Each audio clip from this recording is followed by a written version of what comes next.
Now, I know what you're thinking.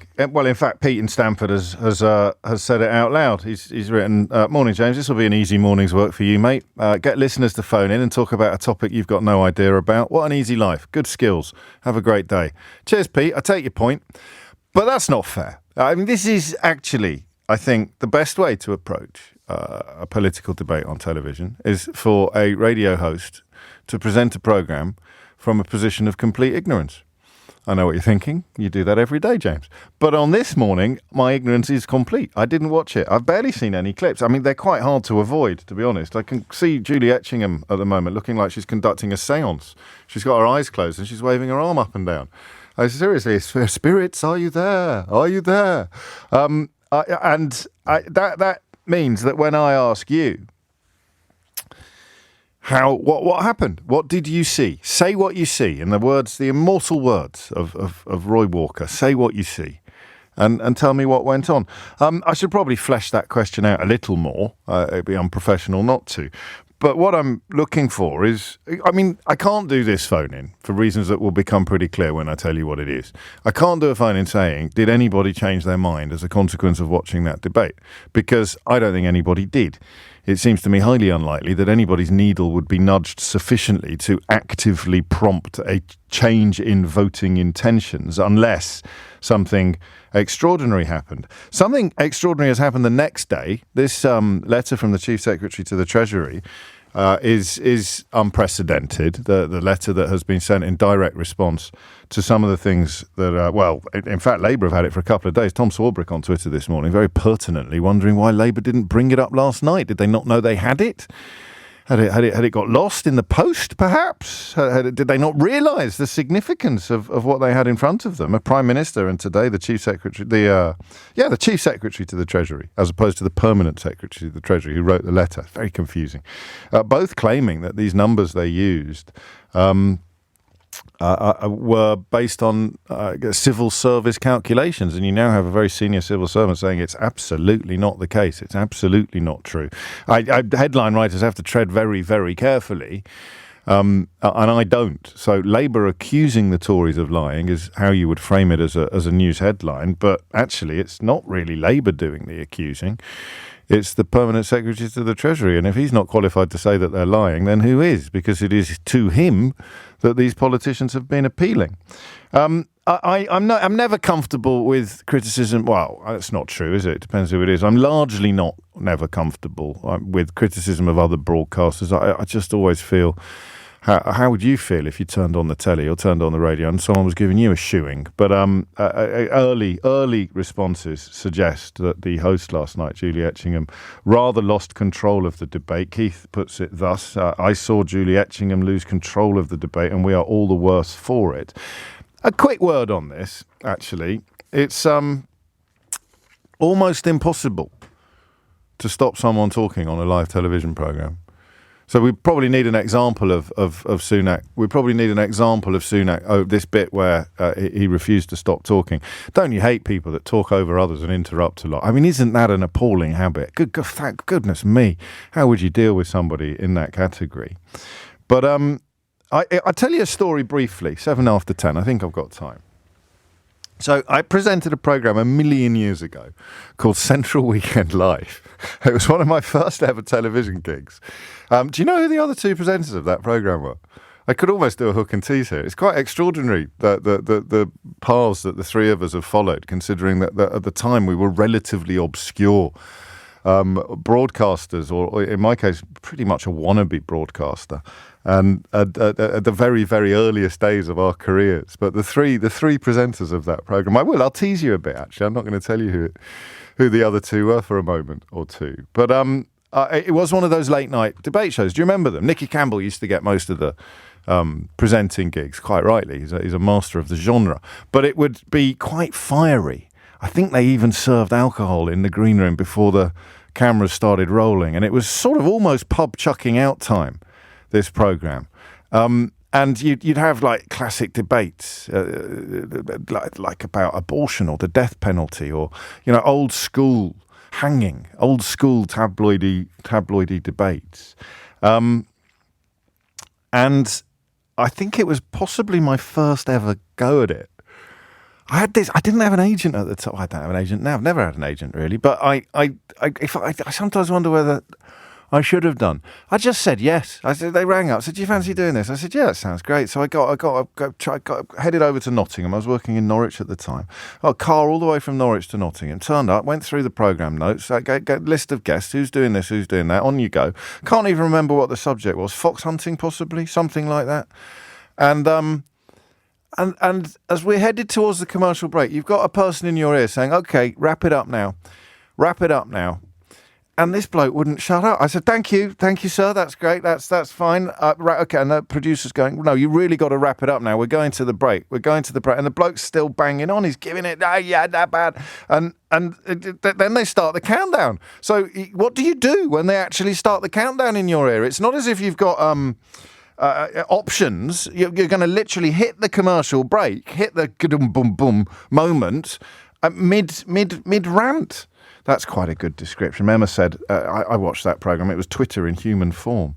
Yes, and I don't have the power to cut the mic. That's the other problem, because I'm the presenter. I suppose they could do it from the gallery, but that would just sound really weird because you'd suddenly have silence. So I kind of sat on him. So the camera follows me around the studio, right? It's one of those roving, I don't know why I'm moving now. Well, yes, for the people watching on YouTube, and my chair's on wheels, so I'm doing quite a bit like, what is it, Stavros or Davros? In the Daleks, it's Davos. Davos, is it? A bit like that at the moment. I'm like a sort of seated Dalek on my wheelie chair, and the camera's following me around the studio like this. And the bloke is here talking, and I'm talking to him. But in order to so I have to get myself between him and the camera, and I sort of bend down a little bit to almost sit on his knee to just shut him out completely as I say, and we'll be back after this. And I don't think Julie Etchingham could have done that to Rishi Sunak. I think it would have been very inappropriate for her to sort of sit on Rishi Sunak's knee or eclipse him, blot him out in any way, really, in the studio. So that's why criticising the presenter for, quotes, losing control or end quotes is probably not fair. Davros. It's not Stavros or Davos. It's Davros, apparently. Thank you. 11 minutes after 10 is the time. So what happened? What went on? Imagine that you're talking to someone who didn't watch it. No, you don't actually have to imagine that. You are talking to someone who didn't watch it, who possibly wouldn't even have watched it. Well, no, of course I'd have watched it if I was at home. Certainly the first one. I think it might even be the only one. I've got a selection of clips in front of me on a piece of paper. We can have a little check-up on stuff. But I want you to tell me what happened. 0345 6060 973 is the number that you need. I want you to tell me what you took away from it. And I can't in any way confect a context in which we are all objective. The Sun's polling is the only one that doesn't try to weight it for previous preconceptions. So the Sun's polling is the one that doesn't sort of balance out according to what you thought before it started.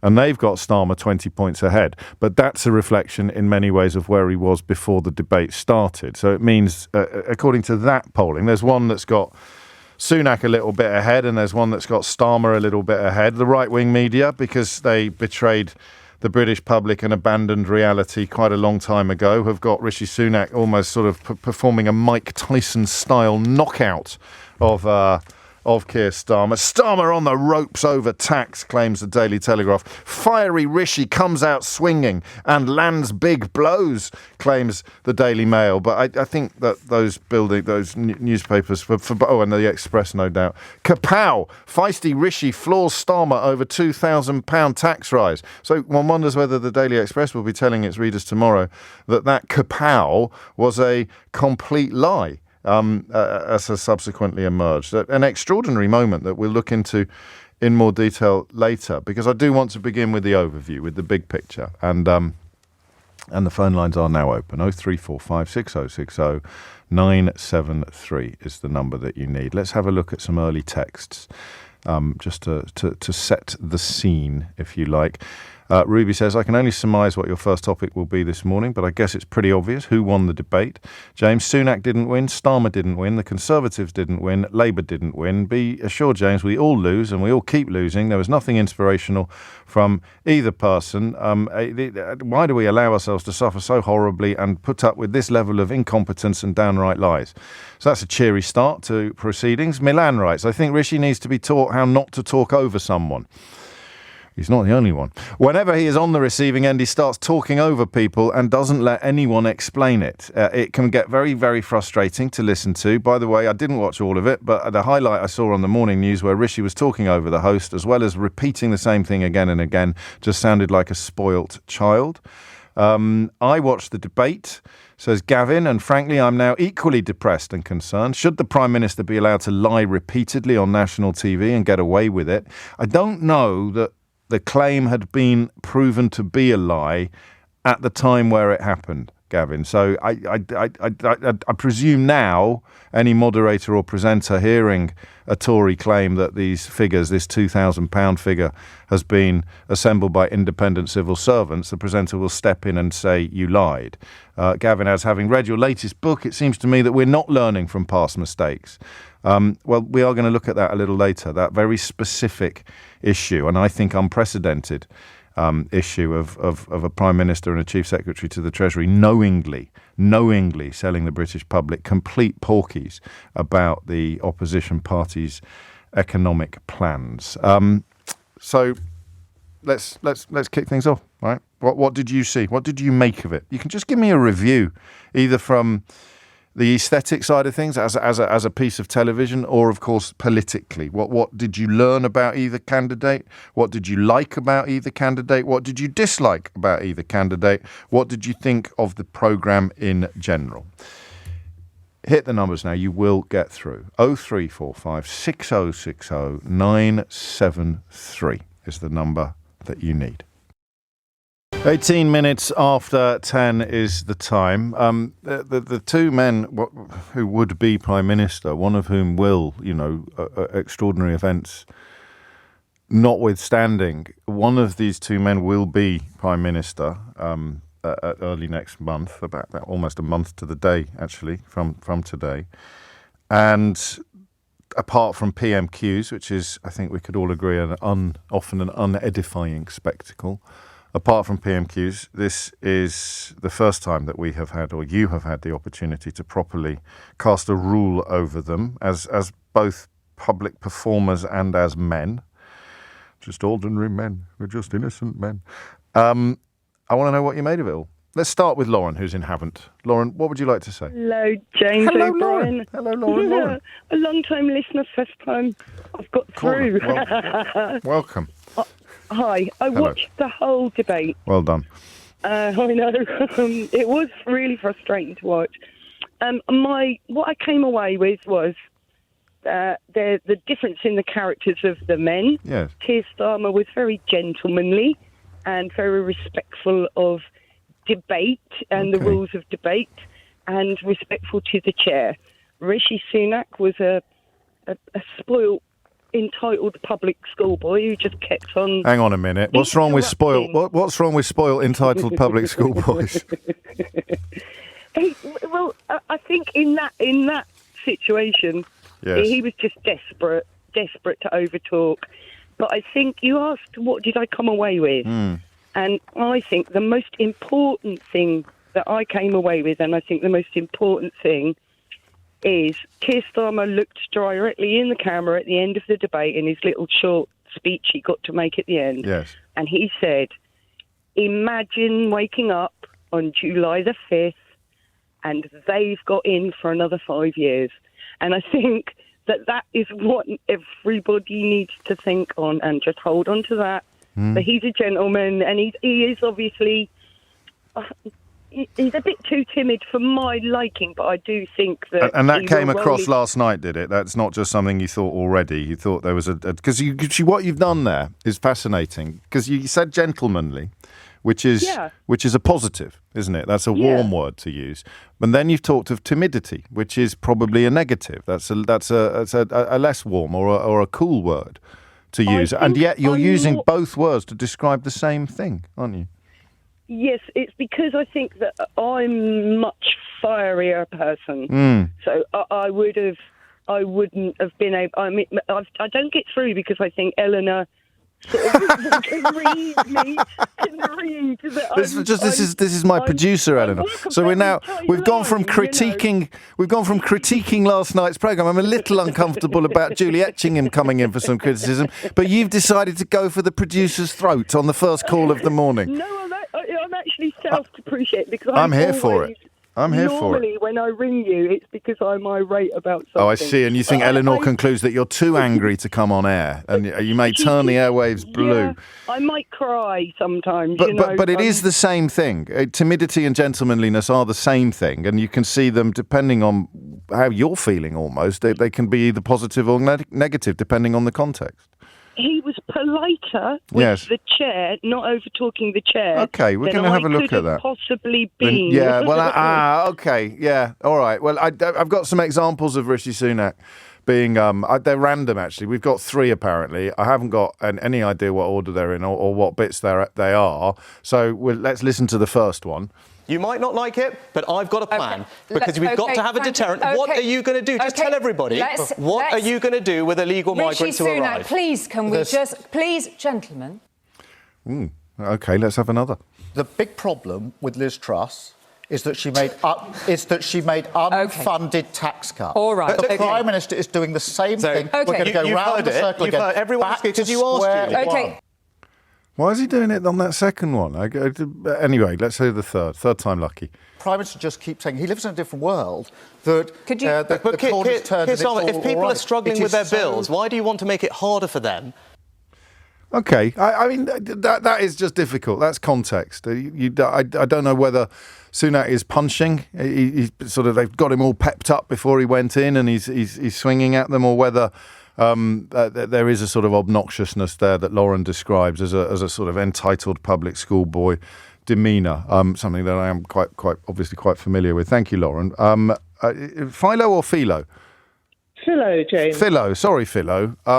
Not like the pastry there. Well, a bit like the pastry. It's sometimes philo, sometimes philo. It doesn't really matter. Well, actually, you'll always be Philo to me. What would you like to say?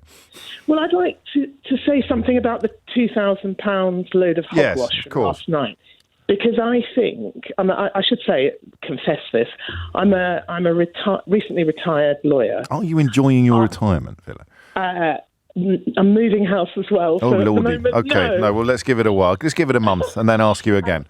I think Starmer absolutely knew before the debate about the Bowler letter and what it said, and took a deliberate decision, which he's done before. I'll give you the example.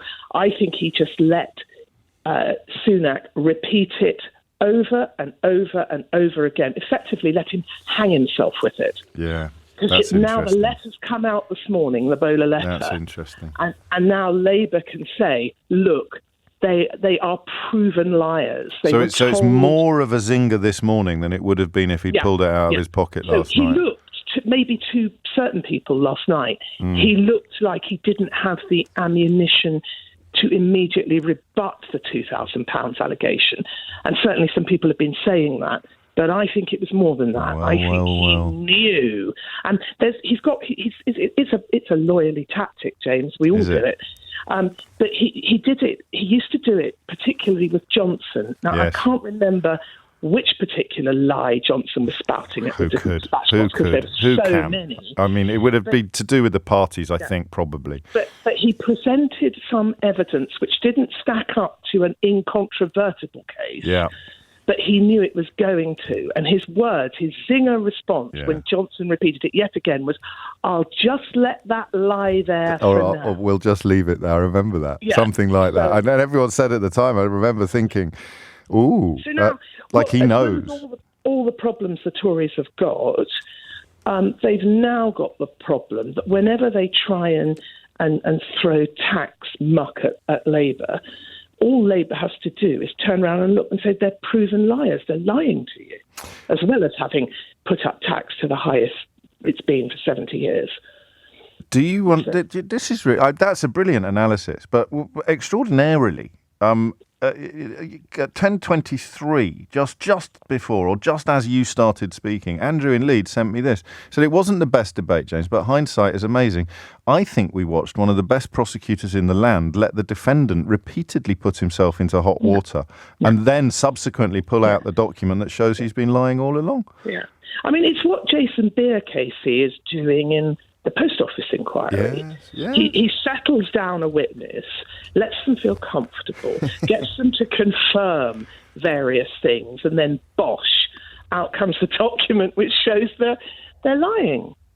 And I think that's what Starmer was doing last night. Well, the evidence is certainly on your side, isn't it, at the moment? And the crucial line, for people who haven't read the letter that James Bowler, the Permanent Secretary to the Treasury, has sent to the Labour Party, the crucial line is, I have reminded ministers and advisers that this should be the case. So essentially they have all been told, up to and including Rishi Sunak, that they can't claim that this £2,000 figure was calculated by independent civil servants. And it was trotted out this morning again by Claire Clueless Coutinho. Yes. Is that her darts name? Well, but, you know, I tried to say it was Labour's figures. It wasn't. All the inputs were going into it. And they, like you've just said, James, they were told that they could not say that. How interesting. And yet they ignored I think You remember that one of Sunak's boasts when he took over as the however many Conservative Prime Ministers he is now, was that his government was going to be one of integrity. Well, that's rather blown up in his face, isn't it? It's not just integrity, but professionalism and accountability as well.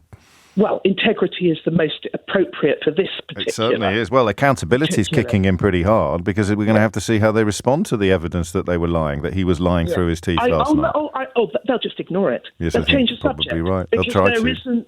There isn't any way. They're not going to say we lied, are they?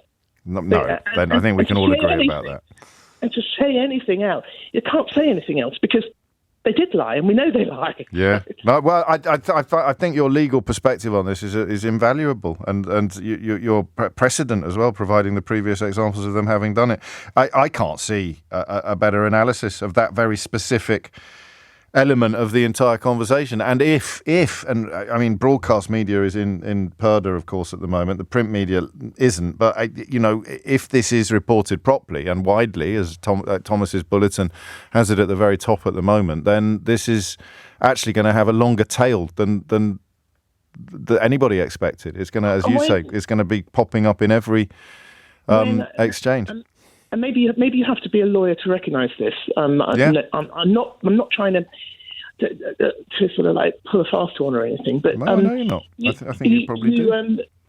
Starmer, when Starmer's deploying this tactic, his expression on his face changes, and I can tell what he's doing. Well, that's courtroom. I can tell what he's doing. That's courtroom tactics, isn't it? Yeah. Mimi's been in touch. Mimi just tweeted to say, I bet Philo was a good lawyer. Isn't that nice? Well, to go back to your question about how I enjoy my retirement, one of the things I did, I've kept all my books about proper things and life and lovely and stuff, but I have junked every single legal book that I've ever owned. That's it. It's the good days, the good times lie ahead. Well, good luck with everything, Philo. Seriously, and thank you for taking a moment out of that packed schedule to enlighten us. Elephant trap is probably the word that a non-lawyer would use, and it would appear that Rishi Sunak has jumped straight into it. So, in fact, what looked like a mistake and posed questions. I mentioned Tom asking this question earlier today about why did they sit on it? Why did they leave it? Under Philo's analysis, and I think now, because she was so persuasive, under mine, this was actually a repeat of that tactic he used on Johnson. Let's just leave it there. Look, here's an enormous amount of rope, Rishi Sunak. What are you going to do with it? It's 10:30. Thomas Watts has your headlines. 10:33 is the time. It's a little bit Chuckle Brothers, this one. To me, to you, to me, to you, to me, to you, because whether or not Starmer has done a very clever sort of lawyerly pivot here, or whether it is a mistake not to have hit Sunak with this letter last night in the middle of the debate is being quite heatedly discussed in sort of political corners. Theo Usherwood, of course, formerly of this parish, he has contended that it is indeed a brilliant elephant trap, and whoever was responsible for coming up with the idea deserves kudos, whereas Harry York of the Sunday Times responds, not a chance.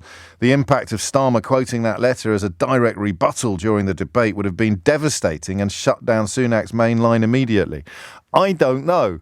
And not just because I didn't watch it, but I was taken completely with Philo's analysis. But Harry York there, the deputy political editor of the Sunday Times, and alongside his colleague Gabriel Pogrund, responsible for pretty much all of the best scoops of the last couple of years from Westminster, makes a valid case as well. At the moment, I lean towards Philo's analysis. I lean towards it being another example of that moment in the House of Commons where Keir Starmer let Boris Johnson spool out, as it were, and then said, well, OK, right, well, we'll just leave that there then. And that, I think, was one of the statements by Johnson in the House that subsequently turned out to be contempt of Parliament because it was indeed a barefaced lie. So I'm 52-48 on this one. I don't know where that number comes from. I just, it sort of has a nice ring to it. 52-48 on that one. 52% of me thinks it was indeed a loyally flourish. That's a nice phrase, isn't it? And 48% of me thinks maybe something's gone a little bit wrong there. Idiot's Corner. We've got an Idiot's Corner already, which is great, really, considering it's not really necessarily territory that lends itself immediately to Idiot's Corner.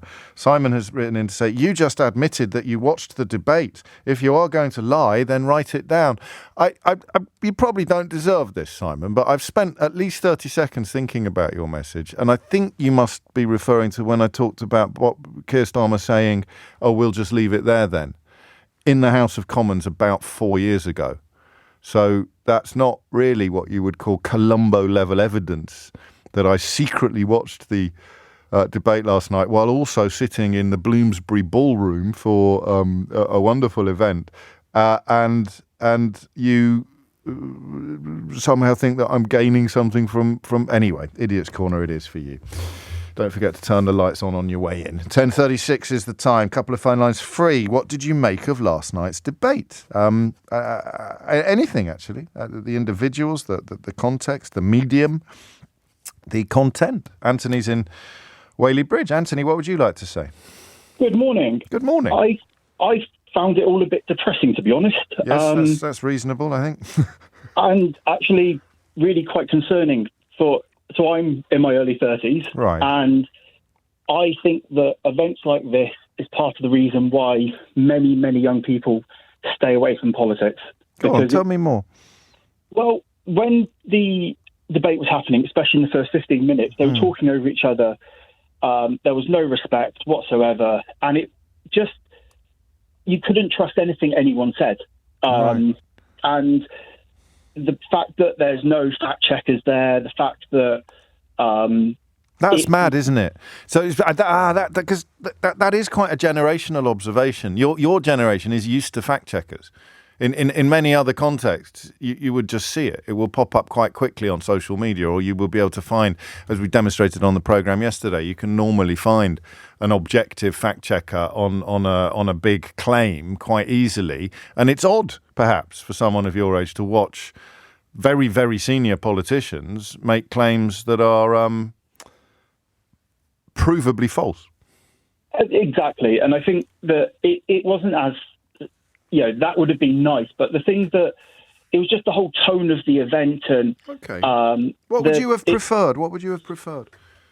See, I don't actually think that there would have been a good setup for having both leaders talk to each other, because if we have a look at PMQs, another reason why a lot of young people hate politics is because the clips from there don't really make any sense to people because of the parliamentary language, and people talk over each other.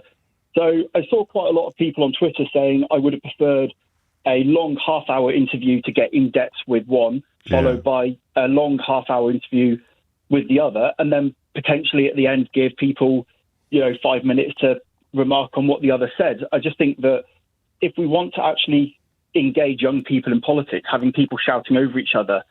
I'm really involved with politics. I find it fascinating. Right. I know that I'm in the bubble. I know that I'm in the 1% of young people. And even I wanted to turn it off after 10 minutes because I just felt it was awkward and cringy, and there was going to be nothing there that I wasn't going to see on Twitter the next day because it was all for the 30-second clips. Is that? Oh, that's interesting. Is that the fault of the format, do you think?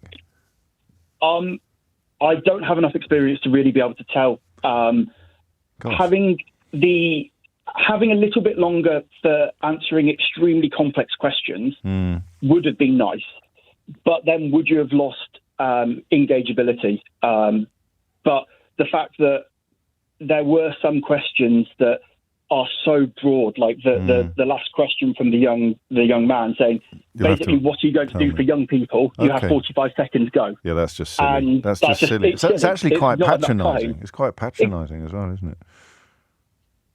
Patronising as such for the format, but because there were questions for the whole event that were relevant to young people, but it was just the fact that they weren't giving. I think it was patronising for them, frankly, as much as anything. Yes. Because go on, give me this. 45 seconds. It's just, yeah, you're right. It's patronising to them as well. That's very generous of you. Especially if there was there were some heartbreaking stories there. From the woman talking about the NHS and right. What did she say? She had lost some family members, and she had just finished off cancer treatment herself, and the fact that when you have a question like that, you need to spend the first 10 seconds, actually you need being some empathetic humanity. and saying, I'm really humanity. sorry for your loss. It's really hard, and all of a sudden, that's a quarter of your time that you have to say, the question basically was, the NHS is broken. Do you agree? And what are you going to do about it? People have written PhD essays, PhD theses on it, let alone 45 seconds. That's a really good point. Was there anything you liked? I really liked that when there was actually some difference between them and they weren't talking over each other. And the main thing for me was the ECHR question. Right. The European Court of Human Rights. Rishi Sunak again called it a foreign court. I'm not going to go down that rabbit hole because I'll get angry. Well, but this is where he's. In my view, this trying to be a Farage tribute act. Now that Farage is back in the game, it couldn't be going worse for him, really. Exactly, but Keir Starmer turned round and said, "No, we are not leaving it. These are the reasons why," and it was set up after World War II. Yes, and that is fundamental. Did he mention Churchill?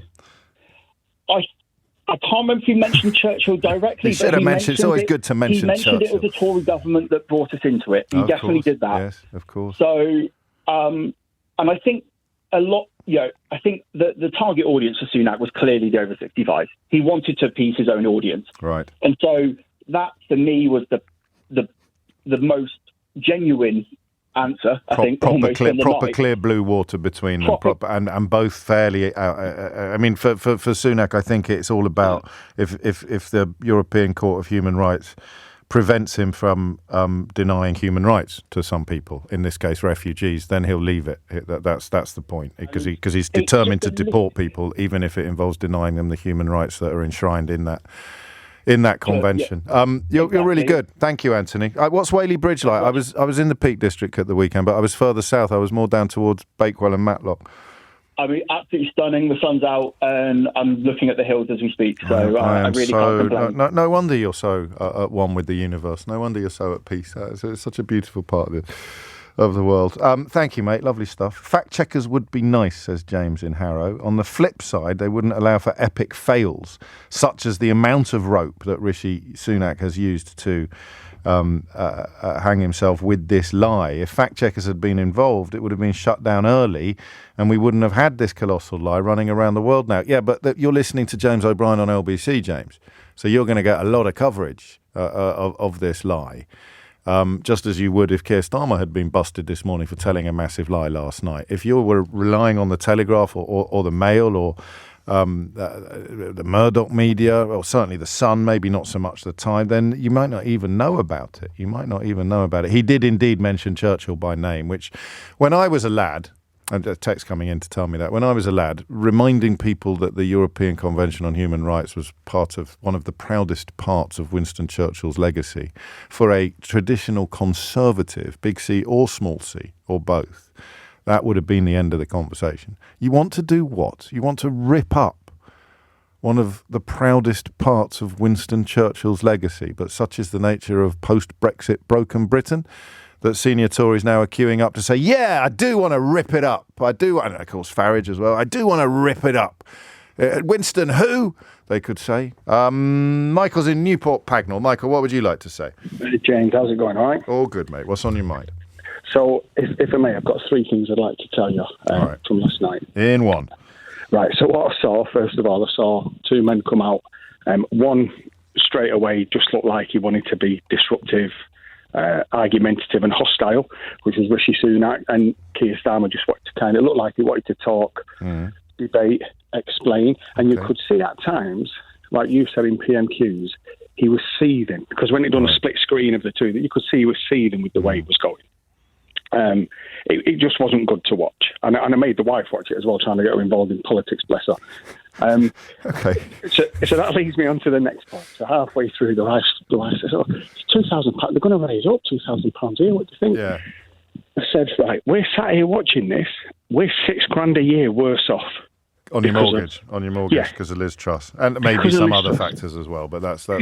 Yeah, that's the minimum I could work it all out, but I didn't want to. We're £6,000 a year worse off because of that, and he's spouting some rubbish about £2,000, which probably isn't true. Yeah, but even if it was true, it's considerably less than £6,000, isn't it? So it's a very odd flex.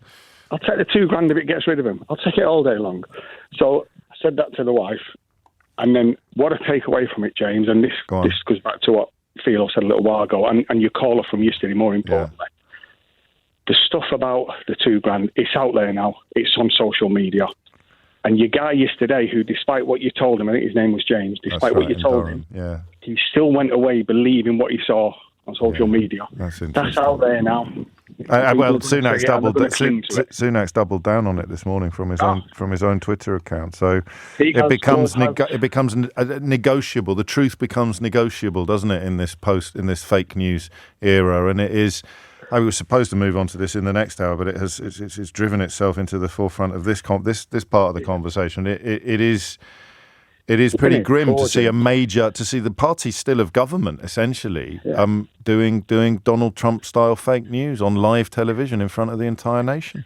Yeah, we've been here before. We've seen where it ends up. And bizarrely, I'm at my angriest thinking about it now since I've been waiting to talk to you. I didn't actually get that angry about it last night. And now I'm thinking I'm furious. Well, maybe your wife's got the right idea.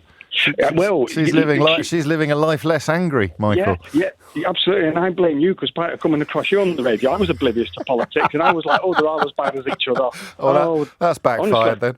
That's backfired. Well, no, it's true. But I'm glad and I'm not glad. I'm glad and I'm sorry. There you go. I'm sorry and I'm glad. Thank you, Michael. Stay safe. It's 10:46. 10:50 is the time. You're listening to James O'Brien on LBC. It's an interesting tactic, this. I can't do this every time because I do actually quite like watching this sort of thing. Obviously, I wouldn't do this for a living if I found politics a turn-off. I think our last caller's analysis, I'm getting to the age now where I almost want to quibble when someone in their early 30s calls themselves young. But, I mean, it is all relative, isn't it? Fact-checking is still absent from these scenarios. I judged the Student Radio Awards about, it could be 10 years ago. And one of the winners, one of the university radio stations to which I gave my vote, had a fact-checker in the studio for some of their election coverage, I guess. It was probably be 2015 then, would it, I think? And I remember thinking, crikey, they're ahead of the curve. And somewhat remarkably, they still are. I mean, how hard would it be to have a proper fact-checker in the studio? I mean, visible, in vision, sitting there, like a bit like what Richard Osman used to do on Pointless. And now they all take it in turns. Or like Susie Dent in Dictionary Corner. You just have someone there in Fact Checker's Corner. You can have this for nothing, lads. Seriously. You'd have someone there in Fact Checker's Corner, and every 20 minutes or so, the presenter would turn to Fact Checkers Corner and you'd have a 2 or 3 minute slot scheduled. But obviously they'd have been in communication with the gallery. So if nothing had come up that needed to be challenged or explained, they'd just say, no, everything's fine so far. Fact checker over and out. But obviously if something had come up, well, yes, actually, we do have some concerns over the claims that Mr. Sunak made regarding da-da-da-da-da-da-da. That I think would enhance the whole experience for everybody. And so why haven't they done it? I do not know. Jay says, please remember to tell us who your co-hosts were on Central Weekend Live. Whereas Mike says, please stop telling us things and then forgetting to give us the information that you've promised to give us. You both have a point. I think this was worth the wait, actually. So the 3 people that presented Central Weekend Live about 20 years ago, or just under, no more, because it was before I did this, were me, James O'Brien, and then 2 women. I don't know what happened to them since. I thought they had great careers ahead of them, but they've disappeared without trace. One was called Claudia Winkleman, and the other was called Victoria Derbyshire. No idea where. If you know what they're doing now, I'd just get to give them my best, won't you? And my commiserations at how things have turned out. It's it's a tough old business, show business. 10:52 is the time. Is Natasha ready? Are we going to Natasha? I think we are. Natasha Clark was in Manchester last night for this debate, so has a ringside seat, so to speak. It's interesting. I don't know how much of this programme you've caught today, Natasha, but the sense that this £2,000 thing has got a life, has taken on a life of its own, didn't come across last night in the studio at all, did it? Morning, James. Yeah, no, of course it didn't. And obviously one of the criticisms that you've heard from callers all morning is that you just can't get into some of these issues in the 45 seconds. And it's really hard to have a fact checker, like so many callers have been telling you all morning. We really should try, I think, in these debates to try and have someone in the room that's going to be able to fact check what the politicians are saying as they say it. But I appreciate it is a really hard format to do. And like you say, this issue about the tax claim, I think has really stuck. Sunak repeatedly saying that as sure as night follows day, Labour are going to increase your taxes. And last night he repeatedly claimed, based on this Tory costing dossier, that Labour were going to raise taxes for everyone. £2,000 in higher taxes for every working family in our country after all the hard work and sacrifice we've been through. That's not the right course of action. I don't know why you want to put up people's taxes. But I think, to be fair, James, on Keir Starmer's side... Well, hang on, before that, but we now know that not only is the current tax burden the highest it's been in 70 years, but also, according to James Bowler, the permanent secretary to the Treasury, who Sunak was claiming had undertaken these costs, we now know that it's a complete lie. Yeah, and why didn't Keir Starmer call it out there? That's the question. I'm surprised, and I don't really know why they waited until today. Obviously, you've got into that theory today that maybe Labour were waiting for a gotcha moment to do this. Maybe they just thought, oh no, we need to dig around. What have we got? What do you think? This letter, and they found it down the back. Well, the more I think about it, the more. If he'd done it in the studio, it might have got lost. It would, because it was such an ill-tempered business. It was such a, all of the complaints coming into me this morning have been about the talking over and the kind of inability to get into the weeds. So Starmer comes out, I suppose if he'd pulled an actual letter out, that would have been theatre, wouldn't it? That would have been a moment. If he'd had the physical, I have in my hand a letter from James Bowler, Permanent Secretary to the Treasury, that would probably have landed harder than waiting for this morning to come along. I think so, and that's why I don't quite buy the argument that Labour waited and sat on this. I genuinely think somebody this morning has gone, and I think they've realised what the reaction has been to this claim, and I think they've realised that even if you take the costings aside, this attack on tax has landed. And look, I think that viewers, listeners, readers are going to be very, very confused about all these numbers flying around. It's the 350 million quid on the side of a bus Mark II, arguably. It is, but equally, Jonathan Ashworth in the spin room last night handing out a dossier to all of us journalists that, pages and pages of information saying the Tories have got 70 billion of unfunded tax cuts and promises that they've got, including one claim in there that they're saying they're going to abolish inheritance tax. That's not something the Conservatives have done. I genuinely think that both sides are being really, really tricky with the figures that they're putting out. And I think they're trying to confuse everybody by putting all these figures out. And I just think that it's really, really difficult if you're a viewer trying to see through all of this spin. And Labour, it's fair to say as well, they use these official Treasury documents and their costings as well in their own figures. So are they now saying that they're wrong as well? And you're getting into this really messy argument. I think what we can take away from this debate, though, James, is that this tax argument for the Conservatives is going to land. I think we're going to hear a lot more from it. Okay. Yeah, I think in terms of we've heard from callers today saying, I'm worried now, more worried about tax, even if you take that 2,000 figure off. And I think that they probably will. I haven't heard any. I've got this from Mark, who says, can you help me understand this, please? It seems that it will cost me £2,000 if I want to get rid of the Tory government. Where do I send the cheque? Yeah, and you're totally right. And look, if you look at who won the debate, which again is a different issue to how you're going to vote in the next election, let's just put that important clarification there. YouGov Sunak just won it, 51-49. Savanta said Starmer won on every single metric. JL Partners this morning asked who performed best. Starmer way ahead, 53%, Sunak 33%. Is this actually going to change people's minds? Nope. Is this going to change the vote, how people are actually going to vote? You might think that Rishi Sunak did quite well in the debate. You might think he actually, put up quite a good fight. But are you going to vote for him at the next election? I think, according to all the polls, they're going to say no. Do we have any more clips? I did have another clip. Would you like to hear a little bit more about? So this was I just thought we moved on from the tax. No, okay, don't worry. I've enjoyed the conversation more than I would have enjoyed the clips, which is yet another condemnation of the context last night. Natasha, thank you. Safe journey home. Or we may catch up with you again a little later in the programme. Lionel Barber, one of my favourite journalists, former editor of the Financial Times, of course, now hosts a rather splendid podcast called Media Confidential with Alan Rusbridger. He's tweeted in the last 10 minutes, the big lie used so cynically and effectively in the Brexit campaign is making a comeback in the 2024 election. News organisations have a duty to call it out and to reference the Treasury letter refuting Sunak's claims that it has civil service imprimatur. So, I mean, it is a lie. It's not just Labour accusing the Tories of lying. It is a lie. But under Natasha's reading, it's a lie that may land well with potential voters. I'm not so sure. We're allowed to disagree with each other, but she watched the thing and I didn't.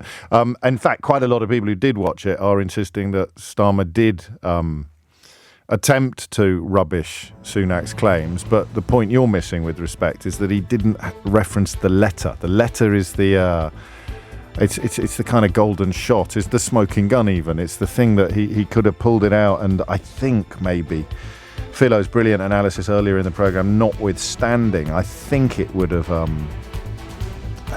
been the defining moment of the entire debate. But hey-ho, what do I know? It's coming up to 11 o'clock. You are listening to James O'Brien on LBC. Later in the programme, I'm wondering whether Joe Biden's latest intervention on the Israel-Gaza conflict has removed the final fig leaf of plausibility from any attempts to defend or support Israel's continuing carnage in that corner of the world. It is 3 minutes after 11 and you are listening to James O'Brien on LBC. I'm feeling a bit gaslit, writes Rose. No one seems to have mentioned that Starmer did reference the letter and suggested Sunak might not have seen it. Sunak looked really uncomfortable.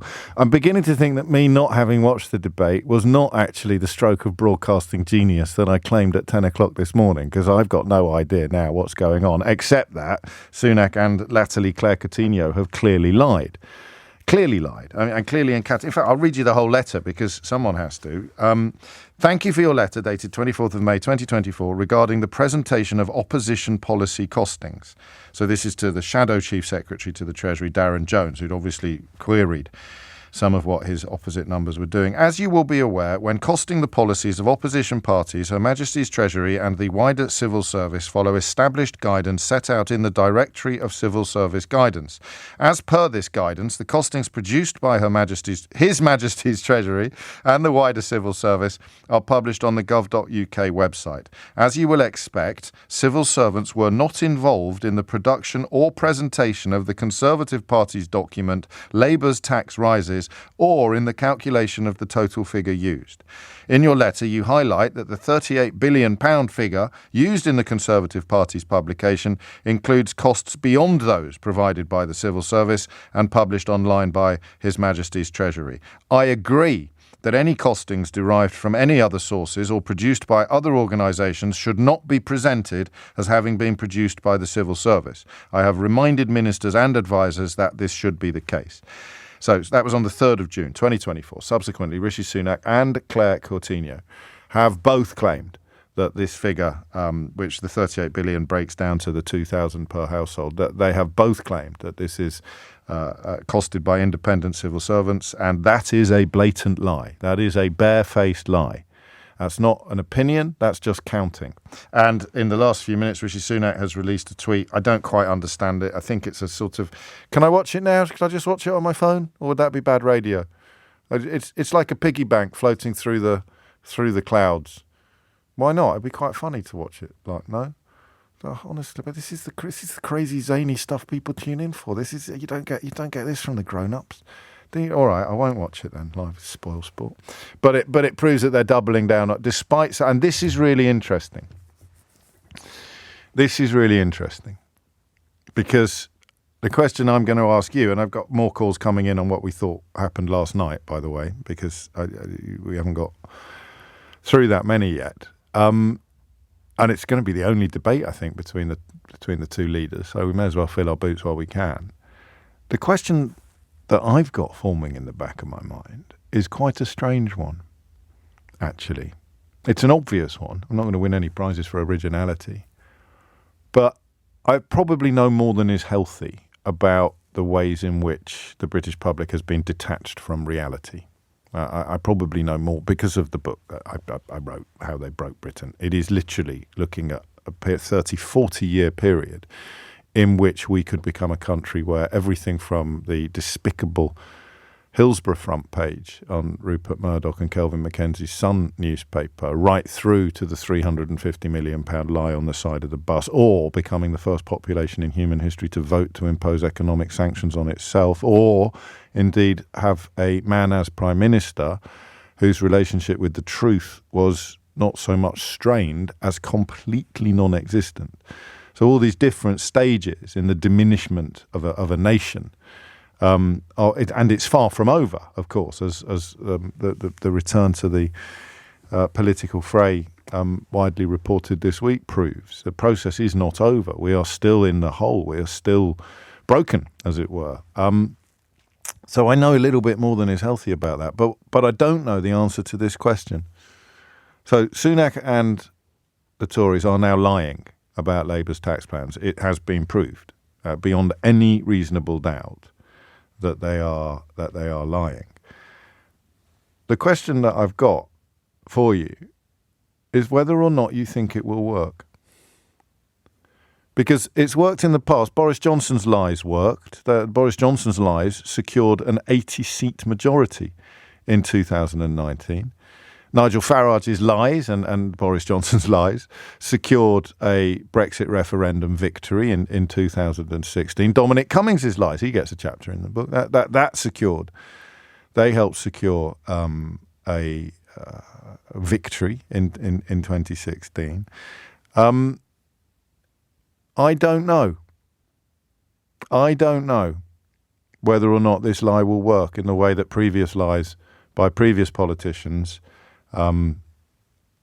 have worked to such a detrimental and such a terrible effect in this country. Does it work as a video if we play it on the radio? Is it going to? All right. I was only asking. Let's just play it then.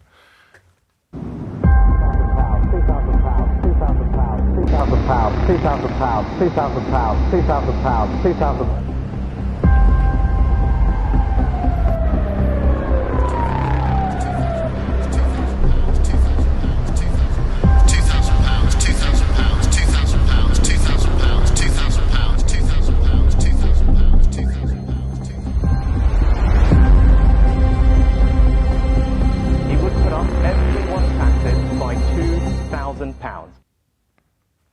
Is that it? And it's just this big floating piggy bank. this is Armando Iannucci. This isn't real, is it? So it's a massive piggy bank floating over a town with a kind of almost what would that be, Keith? Would that be drum and bass or jungle? That kind of no, neither really. Would you say it was ambient? Even that. I thought that was quite industrial. Either way, what an absolute pile of cabbage. But we can't accept that to answer the question. All right. You pay attention more than average because you listen to this program, this radio station, to current affairs. You have watched, even some of us fell for the lies, didn't we? But you have watched the process by which the lies have been revealed. You can see a country in which some of the biggest liars are not facing any consequences, particularly. You heard on yesterday's program, if you were listening, what it does to the general public. The chap who rang in convinced that you can laugh when you hear this if you didn't hear the call, but I don't think you'd have laughed if you heard the call. Convinced to the point where he'd ring a national radio station, convinced that Sadiq Khan is introducing Sharia law to London. My little worry yesterday that Muslims are going to become the new Brussels in some corners of political debate in the next 4 weeks has not gone away. By the way, I do think that's a very real danger. But the question, at some point, it has to break, doesn't it? At some point, the oil tanker has to start heading back towards reality, and politicians who lie to us have to start failing. We've had, and I don't know whether we're there yet. I want to know what you think. Do you think this lie will fail? Part of it has to do with the calibre of liar. Boris Johnson, whatever you think about him, no one could dispute, an absolutely brilliant liar. He spent his whole life lying to his teachers, lying to his parents, lying to his schoolmates, lying to his wives, lying to his mistresses, lying to absolutely everybody, his colleagues, his editors, his employers, his cabinet ministers, the public, Parliament, lying to Parliament. And Boris Johnson was like a kind of Millennium Falcon of liars. Rishi Sunak is obviously profoundly dishonest because he will know, because he's been told that he shouldn't have been claiming these figures were produced by the civil service. But he's not a very good liar, necessarily. So that might be part of it. It might not be a question of whether or not the country is heading back towards the truth. It might just be that you need a really spectacular liar in order to really pull it off, like Trump, for example. So I don't know. But we can ask the specific question this morning of whether or not this lie will land. Sadly, tragically, we live in a country where the political landscape of certainly the last 8 years has been defined almost entirely by lies. We need more, they need us more than we need them. Cost of living will come down. You'll be better off. We'll get Brexit done. There'll be no border in the Irish Sea. I didn't have a party in the House of Commons. My unfunded budget will be brilliant for British business. All of these things. I was looking at what Farage said about Truss's budget, by the way. He said it was the best Tory budget ever, I think, or certainly the best Tory budget of his lifetime. How quickly we forget.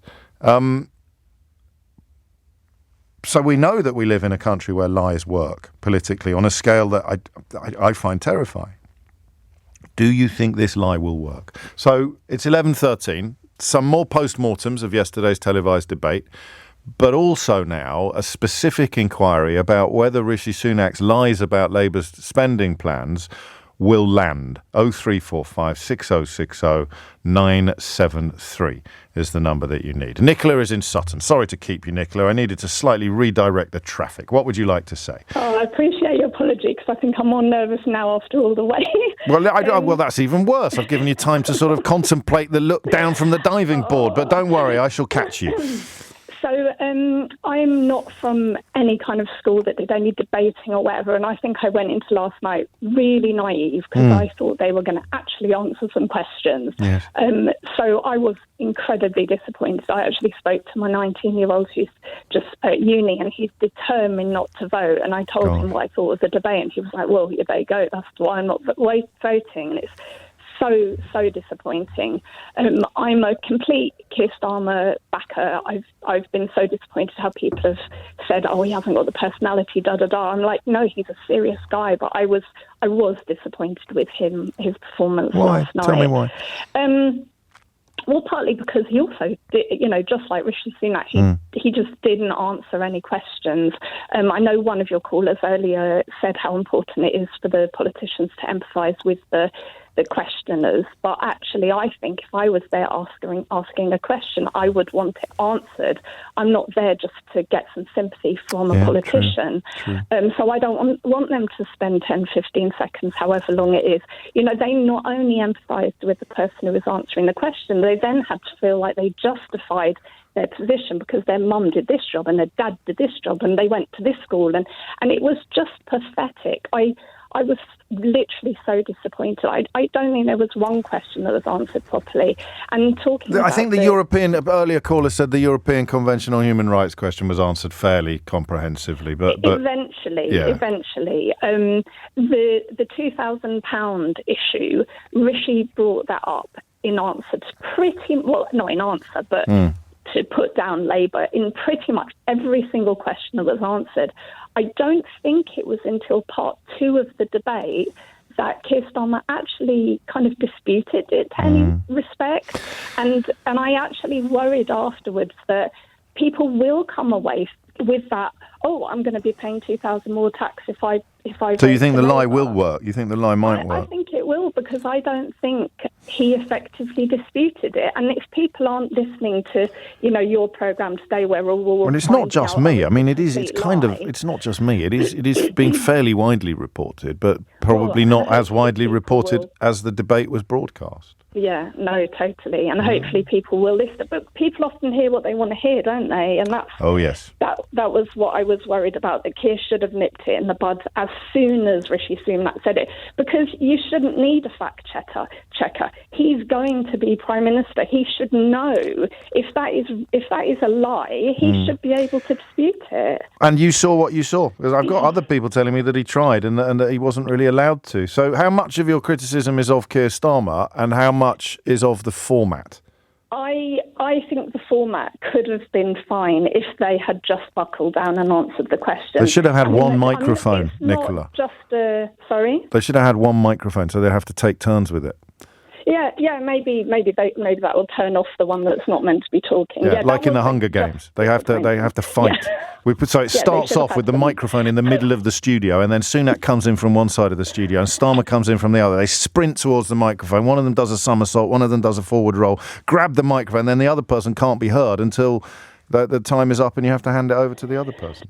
Yeah, but, Keir Starmer, for me, that was just a brilliant platform. He could have done so much with it, and I just think he just disappointed me as a potential Labour voter. So it's a C minus. I think it was Miles, someone mentioned him earlier, the young person in the audience who asked the question about how are you going to put young people central. And Keir Starmer, I don't even know what he said, but he didn't mention that Labour wants to decrease the voting age to 16. He didn't talk about youth services. He didn't talk about, bringing up education and employment opportunities to increase opportunities across the country. Why? You've got 45 seconds. Say what's important. Should have had that prepared as well, because you don't know what the questions are in advance, but you could have a pretty good guess that was going to come up. Do you know what you've just done? What have I just done? You've just gone in the space of about 4 minutes from claiming that you were very, very nervous to sounding as if ranting and raving. No, to sounding as if you think you could have done a better job last night than Keir Starmer. Oh, well, that's disappointing in itself, isn't it? What I really wanted to say was, because I know you're not a Question Time fan, but me and my husband do quite religiously watch it, and Daisy Cooper was on it. I think she's the deputy leader of the Lib Dems, yes. So she was on, and I think at the same one there was a Labour shadow education. I can't remember her name. But at that point I was like, oh, great, shadow education minister. And already 5 minutes in, I was like, oh, my God, why doesn't she answer a question? Daisy Cooper was concise, every question, she just answered it. Right. And people might not agree with what she said, but she just came across like, I know my stuff. This is what we're going to do. And You want clarity. powerful. Clarity. It was really powerful. Yeah. Well, I hope she's listening, or someone will pass that on, because it sounds as if it may have nudged the needle of your vote. But you'll be aware that I can't go into too much detail on that kind of question, given that we are in a period of purdah, and I suffer from a condition known as political purdah paranoia. I think I was the first diagnosed case of political purdah paranoia in the British media. Thank you, Nicola. It's 11:19. So the clearer it becomes that Rishi Sunak lied last night and Claire Coutinho lied this morning and the entire Tory party is dedicated to a lie, the more easy it becomes to understand today's front pages. Daily Express, kapow, feisty Rishi. And these, remember, are the newspapers and the politicians that brought you Brexit. Also built on an enormous lie, well, millions of enormous lies, but most obviously the 350 million quid on the side of the bus. Kapow, feisty Rishi floors Starmer over £2,000 tax rise. Fiery Rishi comes out swinging and lands big blows. Labour accused on tax as Sunak comes out fighting. Starmer on the ropes over tax. Express, Mail, Times, Telegraph, in that order. So you can understand why. I mean, lies have delivered victories to these exact people and these exact newspapers since 2016. Are we going to? I mean, is it going to happen again? Are we going to see more lies, or do you think that the public have had enough now, or enough of the public have had enough, have developed the ability to spot a lie, to see a lie? I don't know. Jamie's in Aberdeen. Jamie, what would you like to say? Hiya, James. Thanks for having me on. How many times was Scotland mentioned last night? I don't think once, actually. Maybe No, it wasn't. touch on GB Energy, but... I don't think I'm getting a few messages telling me it wasn't, so that's why I asked the question. So, yeah, in that case, it wasn't. But I'll lead off kind of... outrageous. Going on to that. I was going to save this a bit till later, but I was incredibly frustrated by the format because, particularly towards the end, I get there's got to be a bit of lightheartedness to it, but they started asking about the football, and obviously England playing in the Euros. I'm not going to lie, but I don't think people in Scotland and Wales care about what two politicians think about English football when there's a lot more at stake. True, now, but that's sour grapes, though, isn't it, pal? Yeah, I know. It's just one of those things, though. It did kind of frustrate me, though, given that they only had 45 seconds for each of these questions, if that in some cases. That seemed like a waste of opportunity. So you can ask about the football and not ask anything that's specific to Scotland. Yeah, well, it's not even so much about obviously I've got to feel like Scotland's important because I live here. I've lived here my whole life. Yes, probably will live here for the rest of my life. But I think some of the proposals, particularly around the GB Energy stuff, that's got great potential for Scotland. Aberdeen were known for energy, oil and gas, all that sorts of things. I think it's great to have those sort of policies to push and help us with a transition and potentially create more jobs, in the future, because there is going to be that transition and we do need to make effort on that, both in terms of hopefully saving on energy bills as well as climate-based things. Yes.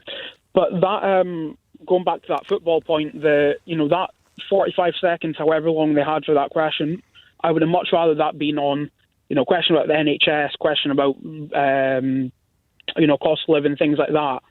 Even if it was a case of, okay, well, rather than have 45 seconds, you've got 90 seconds for this one. And I think that kind of goes down to the issue of the format. I was saying to one of your producers, I feel like this was a perfect debate for TikTok, not TV. Oh, okay. Well, and you mean that as a bad thing? Yeah, absolutely. Because not everyone does. I mean, so, the TikTok is an increasingly important platform for politics. I hadn't really appreciated it myself until quite recently. But you're right. That's not what you want from an hour-long program on live national television. Yeah, I mean, I'm not a fan of TikTok personally. I think it's just more time on social media. Just kind of rots my brain a bit. But I think it's a kind of trend towards short-form content where it's easy to just grab you in, and I think it was very much let's just get in as many sound bites as we can. Yeah, and also don't. I mean, from some of the clips that we've played about Sunak, it would appear he was trying not to let Starmer have enough of the floor to actually get a clip put together. Thank you, Jamie. Obviously, when I talked about sour grapes, I was referring to Wales, not being at the Euros as opposed to Scotland, who are. But yeah, I mean, I question about England's prospects in the football is that would also involve a bit of sour grapes from Scottish viewers. But I agree with Jamie completely. I hate it when people attempt to prove their sort of laddish credentials. Keir Starmer is a full-on football fan, and I think that Rishi Sunak is a genuine Southampton fan as well. Starmer plays a lot, or certainly used to, but it's a bit like the broadcaster going, "Oh, this is what the public are interested in," when the public, as Jamie's just expressed quite perfectly, the public are not. Talat is in Kingswood in Surrey. Talat, what would you like to say? Well, I think Richie managed to get his message across that Labour's going to cost you $2,000 more. It might be a lie, it might be this, that, and the other, but at the end of the day, no, it's not. There's no might be about it. It's a blatant lie, as established by the permanent secretary to the Treasury. Sure, most people, James, do not go into the permanent secretary's edict or read letters, etc. Most people are busy doing other the kind things, of people that tune into a political debate are going to be at least vaguely aware of what's being reported in the political, James, for example, the political media this morning. Well, you missed it, for example. No, I missed the debate, yes, but I've read the letter to you already this morning, so I'm a bad egg. So the people that watched the debate are likely to be sufficiently engaged to be aware of the letter, aren't they? That may be so, but the point I'm going to make, because I was trying to make, was that most people would have come away from listening to that thinking Labour may cost us £2,000 per year more. And that, I think, will have hit home. Yes, so did Natasha. But that's why I'm interested in, now they know it's a lie, will they, as with Brexit or as with Boris Johnson, will they, even though they've been given all the evidence that it's a lie, will they continue to cling to it? Well, of course they will, because at the end of the day, people are shallow, I'm afraid, when it comes to... you don't need to be rude. The difference... No, I'm not being rude. You are. You just call people shallow. That's rude. But the difference is, I think people really wanted Boris Johnson's lies to be true. Why would anybody want Rishi Sunak's lies to be true? No, you're missing the point of it. No, I'm really not. I'm making the point. So the question is this. People really wanted Brexit lies and Boris Johnson's lies to be true. Why would anybody want Rishi Sunak's lies about Labour to be true? Anybody neutral? Why would they want it to be true? Because in order to cling to a lie after you've been given the evidence that it's a lie, you need to want it to be true. Like our caller from Durham yesterday with the Muslims. He wants it to be true. So why would anybody want it to be true that Labour is going to cost them £2,000? Because people know deep down that the socialists, i.e. Labour... we got there in the end. So exactly, you're just describing what you want to be true rather than what is actually true. So you're saying, I know it's a lie, but I love it because some people will fall for it. You could have said that. You could have said that up front, mate, and saved us all at least 4 minutes. It's coming up to 11:30. Thomas Watts has your headlines. It is 11:32, and tomorrow, of course, is the anniversary of D-Day, which is why Henry Riley has been dispatched to Normandy to report on proceedings. And Henry joins me now. How are you getting on? Well, James, good afternoon here from Normandy. Of course, we're an hour ahead here in France. It has been quite the morning, actually. We have spent it at Pegasus Bridge and the Pegasus Museum. This is where veterans have been meeting, British veterans have been meeting American veterans, and there have been some very touching moments. One British veteran who I'm travelling with recognised the US veteran they've met on various trips like this and just greeted him by saying, "So where were we?" And then they've started talking and sharing memories, sharing anecdotes, and it's all been very touching. Of course, as they arrived here at the museum, as is often customary, they were played in by the Pegasus brass band.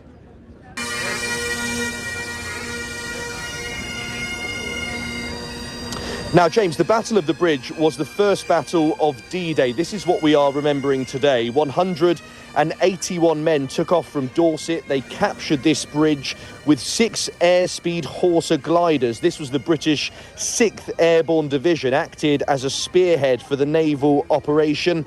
And all of the veterans, as they arrived, clapped in by hundreds of French school children, were given a hero's welcome.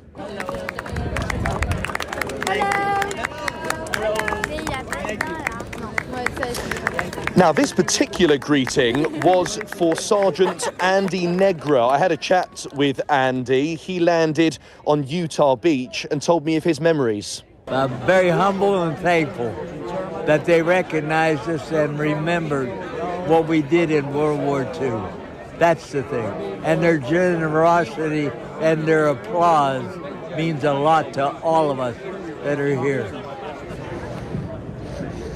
He also told me one anecdote of a surreal moment that happened on D-Day.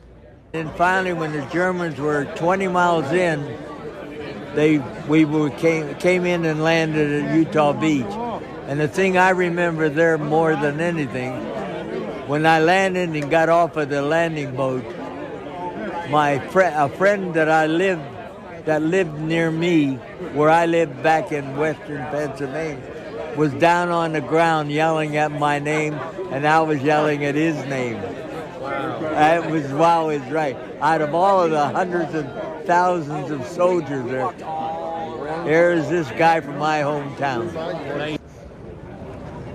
And James, I was obviously interested to just speak to him and hear his memories, but he was insistent he wanted to hear about England. He has very fond memories of the country, which he told me.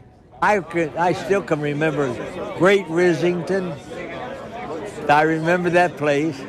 And the reason I remember that place, they had a miniature model of the town that you could walk through,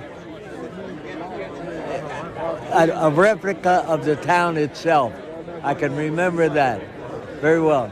And then I had a girl, too, from Scotland that I remember. I was dating her at the time. And James, the service finished quite some time ago, but virtually no one's moved. They are all just sitting, chatting. The British veterans are hugging the American veterans. It's been quite something this morning. And we had the last post played by 3 buglers on top of Pegasus Bridge. A wreath was laid, and this is just one in a sort of jam-packed day of events. The anniversary proper, of course, unfolds tomorrow when there'll be a lot more going on. Henry, I'm sure you won't mind me pointing out to listeners that you're a young man.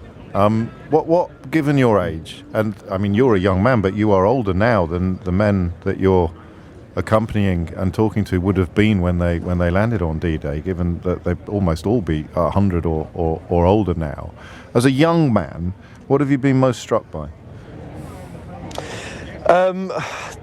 There is so much. I mean, just the optimism of these veterans who are, I mean, they love sharing their stories. They never get tired of sharing their stories. I mean, as you can imagine, James, I'm not the only member of the media here, and that they would be quite a scoop, of course, which would be, I know, it'd be something, wouldn't it? But they are just so generous with their time, and they're willing to share stories. They're willing to share very personal, cheeky anecdotes, as you heard. Then they are just extremely generous, and so yeah, I mean, There's a lot of it. I mean, the sort of military precision of all of the events has been extremely impressive, but just the way the veterans here, I mean, I'm here to learn about D-Day and to hear more of their stories, but they're so fascinated in me, and I keep saying, no, I want to talk about you. But they are just extremely interested in everything.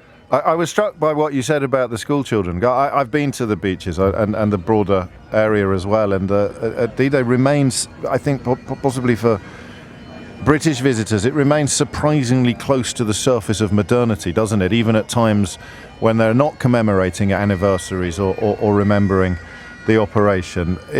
Children, presumably then, are taught about the role that the Allied troops played on that day. Yeah, and these French school children in English were saying to the US veterans, "Thank you for your service," which I could tell really touched a lot of the veterans who were here. I mean, there have been various moments, James. I'm trying to keep it together. Of course. It really has been something. And the way the school children are talking to them, there's a big Pegasus cafe, which I didn't actually realise. It's this huge cafe just on the foot of Pegasus Bridge. And they actually had to sort of close it to visitors because there was about 300 people outside.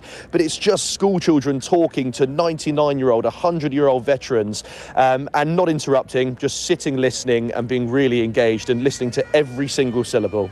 That's a beautiful report. Thank you. Henry Riley there, live from Normandy, live from Pegasus Bridge, indeed, such a crucial part of that operation. And the 80th anniversary of the actual D-Day landings will take place tomorrow on the 6th of June. Henry will still be there. It is 11:39. You are listening to James O'Brien on LBC. You're not the only one struggling to hold it together. A text here saying, a wonderful interview there from Henry. Genuine tears in my eyes listening to it. A few people had tears in their eyes watching that debate last night, although they were, I fear, tears of a very different order. What did you make of it? But I'm intrigued also by the success or otherwise of this enormous lie that Rishi Sunak has been revealed to have told. Do you think the British public is still sufficiently gaslit, I suppose, to let it happen again? Paul's in Tower Hamlets. Paul, what would you like to say? Hi there, James. How are you doing? Good, thanks. Good. Yes, I mean, I did watch this debate last night, and I watch all politics with, or at least listen to it with a massive pinch of salt. Now, not to say that I am a Labour voter. That was certainly the way I was looking. But after last night, I'm watching Keir sort of squirm. Given that this letter's come out this morning, I don't know if I'm convinced enough after the lack thereof showmanship, I suppose, from Keir, to put my support in him. Rishi's been, and the Conservatives have been very questionable over the last 14 years. But there was some definitive plan that Rishi was able to spit out. Whether it comes to light or not, I'm not sure. What, I didn't see it. What was that? Well, for example, I mean, just picking up off of what one of your researchers asked me about a plan. I mean, what was your favourite bit of it? I suppose my favourite bit in both parties, I suppose. Because you said Sunak had a clear plan, and I didn't see it. So, what was the favourite bit of the clear plan? Right, sorry, I suppose you're saying my favourite bit. Sorry, no. There was mention of the Rwanda plan, right? Now everyone's got their back up about this, or in some form or another. He's had that plan since he became Prime Minister, and nothing's happened. Well, nothing's happened, but it is going to happen. At least that, with the conversation that was held last night. It's probably not. Well, otherwise they'd have called the election later and had it after it had happened. So, I mean, you watched the debate last night. You thought that Rishi Sunak had a clear plan, and your favourite bit of it was the Rwanda plan that has already failed. Well, I say the Rwanda plan. It was just what I grabbed onto. I mean, pick something else then, because I mean, to be fair, it's important that we give you plenty of time because most people have been quite critical of Rishi Sunak, and you heard him offer up a clear plan, and Starmer apparently didn't. So I'm just putting some flesh on the bones of what that plan is. So it can't be Rwanda, can it? Because that plan has already failed. Well, I'm of the opinion. I think that he will pull the Rwanda plan into touch. I think ultimately in the next couple of weeks / months. He's already said he won't do it in the next couple of weeks. He's already said it won't happen before the election. I mean, look, if we're going to picture over the space of a couple of weeks or a couple of months, I'm just repeating your words back to you. So I mean, let's presume that Rwanda. Let's presume Rwanda. Okay. So let's circle back to last night's debate where Rishi. I didn't think we'd left it. A multitude of different concerns. Yes. Gave answers. For example. You're going to have to forgive me because I can't pull an example. Can I just, for the benefit of people listening, we didn't ring you, did we, Paul? You did ring into this programme to tell us about all of the plans and the clear answers that Rishi Sunak gave. And I, perhaps very rudely... I didn't. Actually, to be fair, I actually didn't. That wasn't the intent of my call. The intent of my call was really to say that maybe possibly swayed to go and vote potentially Conservative after the lack thereof. And then you started giving me your reasons, and I asked you for some examples, and you've apologised for not having any. I think a lot of people listening are going to struggle. That is an apology for being on the spot. But well, you're not on the spot, mate. It's a phone-in show. You said I really liked these things, and I said, what things? Come on, let's be fair. I'm sat here with nothing in front of me, and I wanted to talk to you earlier, and I've been here for a while. Now, I appreciate what you're saying. Ultimately, I'm not giving you much of an answer right there and then. But from the debate, now let's go back to last night, and this letter, it is concerning hearing that about the Conservatives. Absolutely. It all appears to be nonsense. But never gets old. Tony's in Greenock. Tony, what would you like to say? Yeah, hi. Thanks for taking the call. My concern is around this whole £2,000 lie that's been revealed. The fact that we're relying really heavily on the media to highlight this. 'Twas ever thus, Anthony. Yes, that's my Sunday name. Please don't use that. And, you know, Claire Coutinho this morning basically repeating the lie. They know, and they're still doing it. That's the point, isn't it? It emboldens them to then say, well, what can we get away with next? What big, bad Labour policy can we threaten them with next that says, you know, if you get Labour, you get this? You know, is it children back to the poor houses? Take your car away or put your children up chimneys or something like that. What's it going to be? It needs to be debunked, and basically, I don't know what mechanism should be used, but if it is a downright lie, which it's been proved to be, then people need to know that, because I said to your researcher there on the phone, people read the headlines, they don't read the detail, and the headline is £2,000 out of your pocket. You know, for example. But the headline is also, and this is your original point, isn't it? It depends how far these headlines go. That line that's always attributed to Goebbels about a lie being halfway around the world before the truth has got its boots on. Because the headline is also, Rishi Sunak is a liar. It says, essentially says Permanent Secretary to the Treasury. That's a pretty big headline. But what you're reminding us of is the number of outlets that will report that straight may be somewhat dwarfed by the number of outlets that will report it bent. Yeah.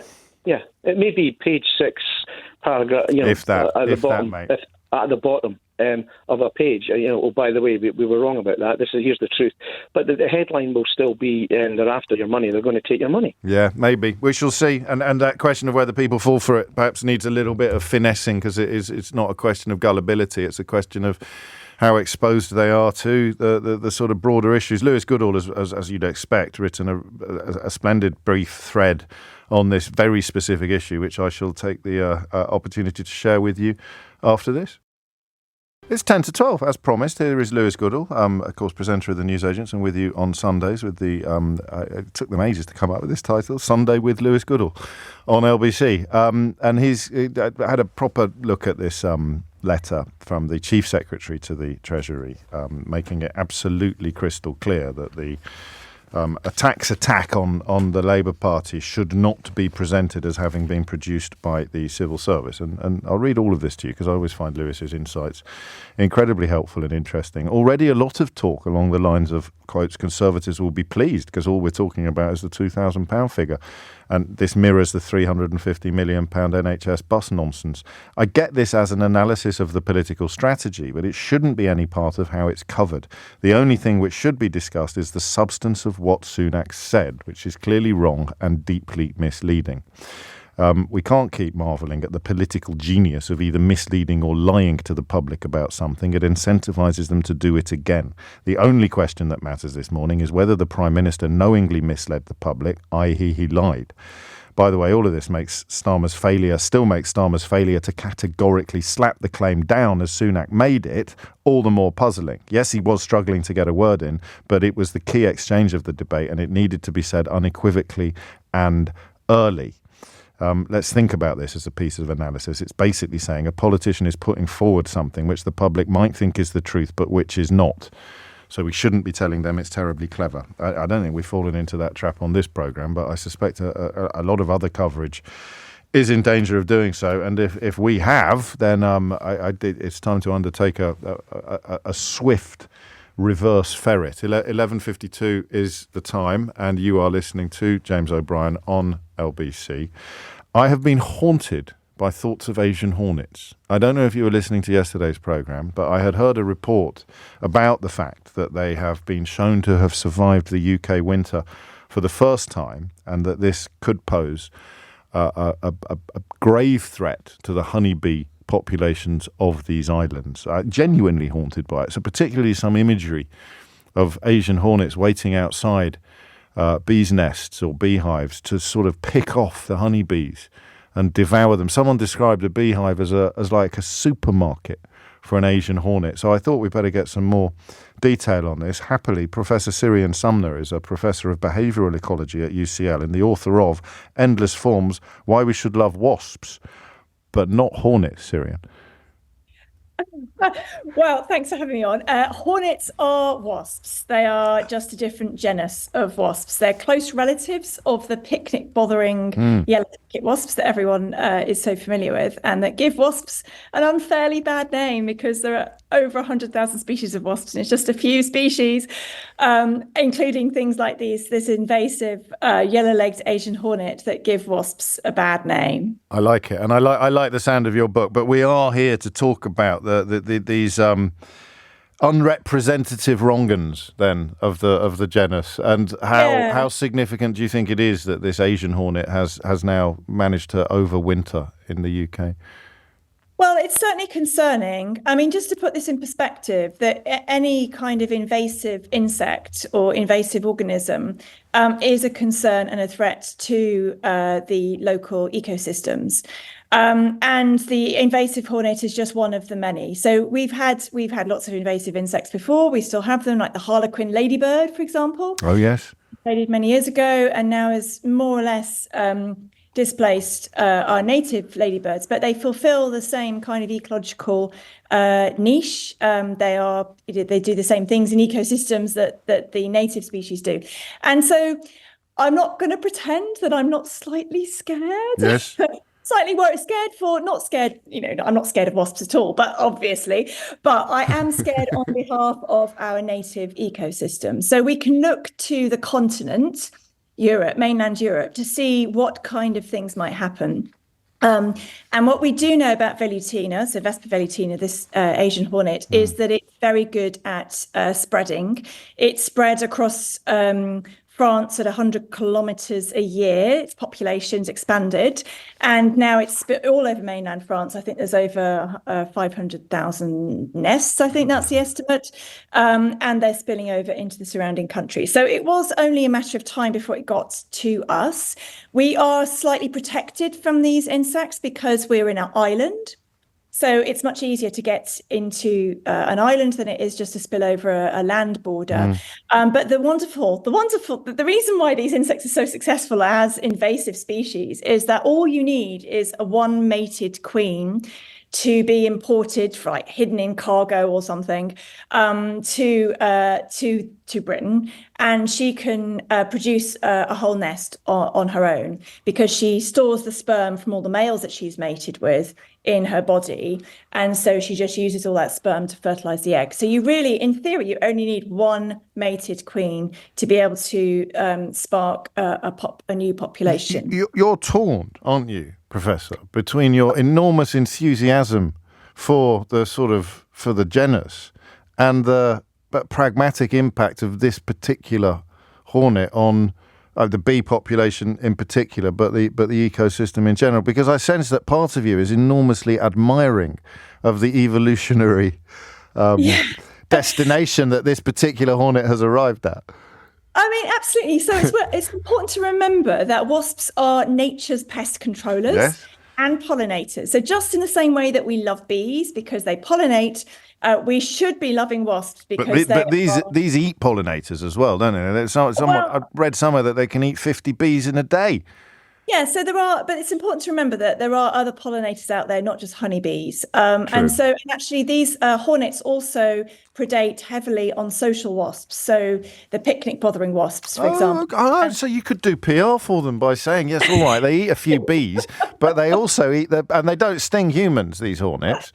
Well, they will do if you stumble into a nest, same way. But they're not going to bother you at a picnic in the way that a wasp. They're not going to come to your picnic, no. So it's more nuanced than I realised, this invasion.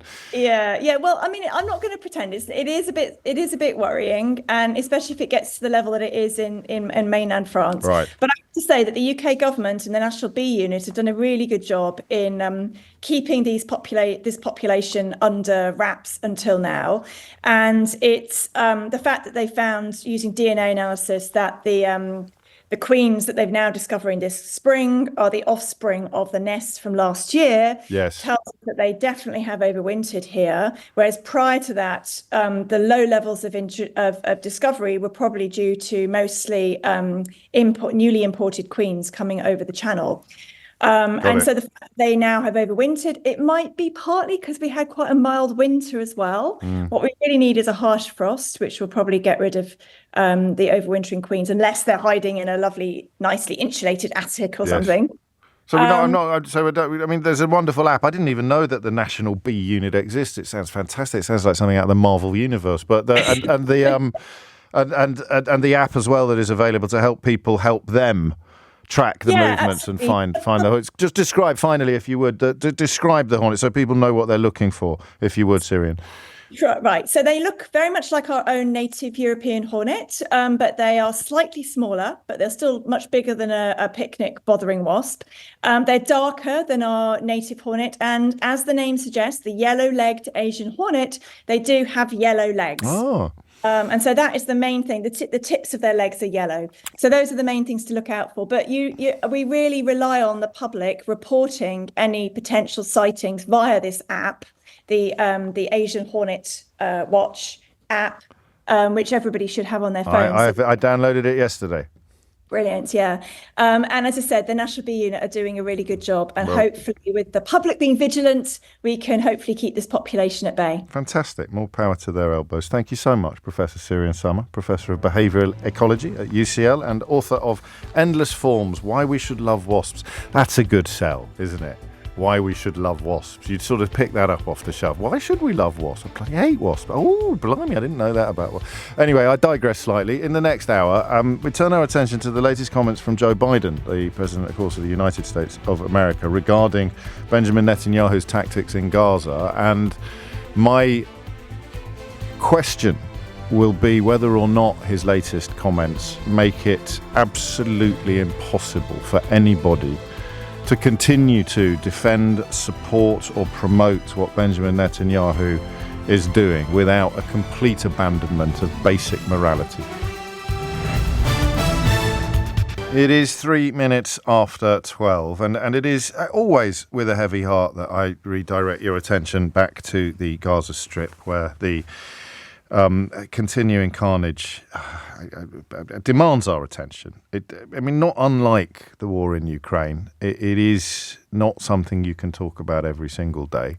But there are days when you have to sort of gird yourself to talk about it, because innocents are dying on an unprecedented scale in Gaza. And I'm afraid that we remain essentially, as a country, an ally of the people responsible for the carnage, as indeed do America. We're now in a really weird, the United States of America. We're now in a really weird space where Joe Biden has gone further than any other president. Indeed, he's gone so far that a spokesman for the Israeli government has described him as being outside the diplomatic norms of every right-thinking country, despite the fact that Biden probably remains more sympathetic to Israel than almost any other country on the planet, including, of course, this one, whether you're looking at comments made by the Foreign Secretary, David Cameron, or the Shadow Foreign Secretary, David Lammy. So, I mean, the sense of Israel now being completely detached from the rest of the world and completely detached from observable reality has become almost irresistible, because where Biden has gone latterly is in many ways extraordinary. Well, again, it's extraordinary, but at the same time, utterly unsurprising, because it's so obviously true.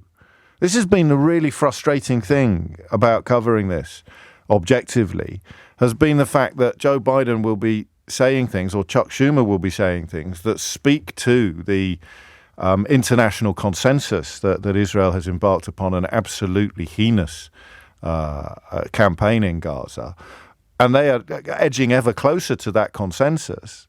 Whether or not it includes war crimes or genocide becomes more and more debatable, if you like, as the story continues to unfold. But they've been doing it while simultaneously providing more support to Benjamin Netanyahu's regime than any other country on the planet. It's as if they've sort of tried to both support and disapprove of what Netanyahu has been doing. But the new bit, and it's a mark, I think, of how the news cycle works more than anything else, the new bit is significant and somewhat underreported because of the way that the news cycle works. But President Biden has said that Benjamin Netanyahu is now prolonging the war in Gaza for his own purposes. I just want you to stop and think about that for a minute. The reason why the death toll of 36,470 continues to rise has nothing to do with hostages, has nothing to do with Hamas, and it has everything to do with Benjamin Netanyahu's personal interests, his own purposes. This is an interview that he gave to Time magazine a few days before he went public with his own proposal for a ceasefire in Gaza. Tensions between the US and Israel are high. As evidenced by those ludicrous comments from the spokesman for the Israeli government, who describes Biden as being outside, or Biden's comments as being outside the diplomatic norms of every right-thinking country. I'd be amazed if there is a right-thinking country on the planet that doesn't agree entirely with Joe Biden's analysis in this case. And as the Telegraph reports this morning, it will be seen as another sign, the Times reports this morning, that Biden is running out of patience with Netanyahu and with diplomatic strategies to end the war. So, how do you want to do this one today? I don't think anybody can really disagree with Biden's analysis. I don't know where the line was, and I sometimes think that it was a crass question to ask, but I still don't think there was a better one of how much will be too much. So in the immediate aftermath of the October the 7th attack on Israel, the question was about what would a proportionate response be and what would be a disproportionate response. It became clear incredibly quickly that Netanyahu's response was going to be incredibly disproportionate if you see a Palestinian life as being equal to an Israeli life. If you don't see a Palestinian life as being equal to an Israeli life, then you probably think the response hasn't even become disproportionate yet. But for everybody else, it clearly is. And then as the death toll grew, the question of when the number would become too high, when it would become too much, went through a curious journey, didn't it, of being a sort of brilliant question, or almost a gotcha question, how much is too much? Because you can't really be in favour of every single person in Gaza being killed or murdered in pursuit of potential or possible terrorists. And yet it became clear as those conversations unfolded that some people were in favour of that, even if they weren't immediately prepared to say it out loud. Some members, of course, of Netanyahu's government came pretty close, if not saying it entirely. Most obviously, Itamar Ben-Gvir, the National Security Minister, and Bezalel Smotrich, the Finance Minister, who have threatened to leave the government if Netanyahu agrees to a ceasefire, agrees to stop the killing. Even the BBC today has, and I don't mean even the BBC because it has been slow on this or hasn't done good reporting, but I mean even the BBC has managed to get this report out despite the fact that Israel works so hard to keep journalists out of the Gaza Strip. But they have a report today about mass graves and body bags being found at Al-Shifa Hospital after Israel withdrew its forces. During the past 8 months of war, they write, hospitals have come under repeated attack, with Israel claiming that they're used as bases by Hamas. But I saw something amazing recently, which hadn't even entered into the discourse in this country. If the IRA, in their pomp, had been using hospitals in Northern Ireland as bases, or even if the British government claimed that they were, would we all have sat by comfortably while the British government bombed hospitals in Belfast? I don't think we would have done, would we? Oh, no, don't worry. It's used by Hamas as well. Oh, sorry, it's used by the IRA as well. So this sense that there were two sides to the argument, I think, left the building some time ago. I couldn't tell you when, either on a calendar or on that ticking toll of 36,470 dead Palestinians, and how many of them are children. It's usually about a third, isn't it? Or thereabouts. Over 10,000 dead children. How many was too many?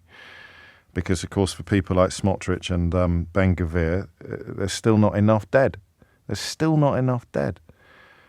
But Biden's comments are interesting, because I don't think anybody could really argue with it. And that should be a game-changing moment. If even Israel's doubtiest ally, Joe Biden, the United States of America, is describing the continuing killing of innocent Palestinians as entirely a consequence of Benjamin Netanyahu's own purposes, in other words, clinging on to power, keeping his own administration in place, then what the hell happens next? What actually happens next? So Biden is reaching, and there's an election on the horizon which may be pertinent to the question I'm about to ask you. But Biden is reaching the point where his patience appears to be exhausted, right? I don't know how much, and probably you don't either, how much of Israel's military capabilities are defined by American support, by American military ordinance.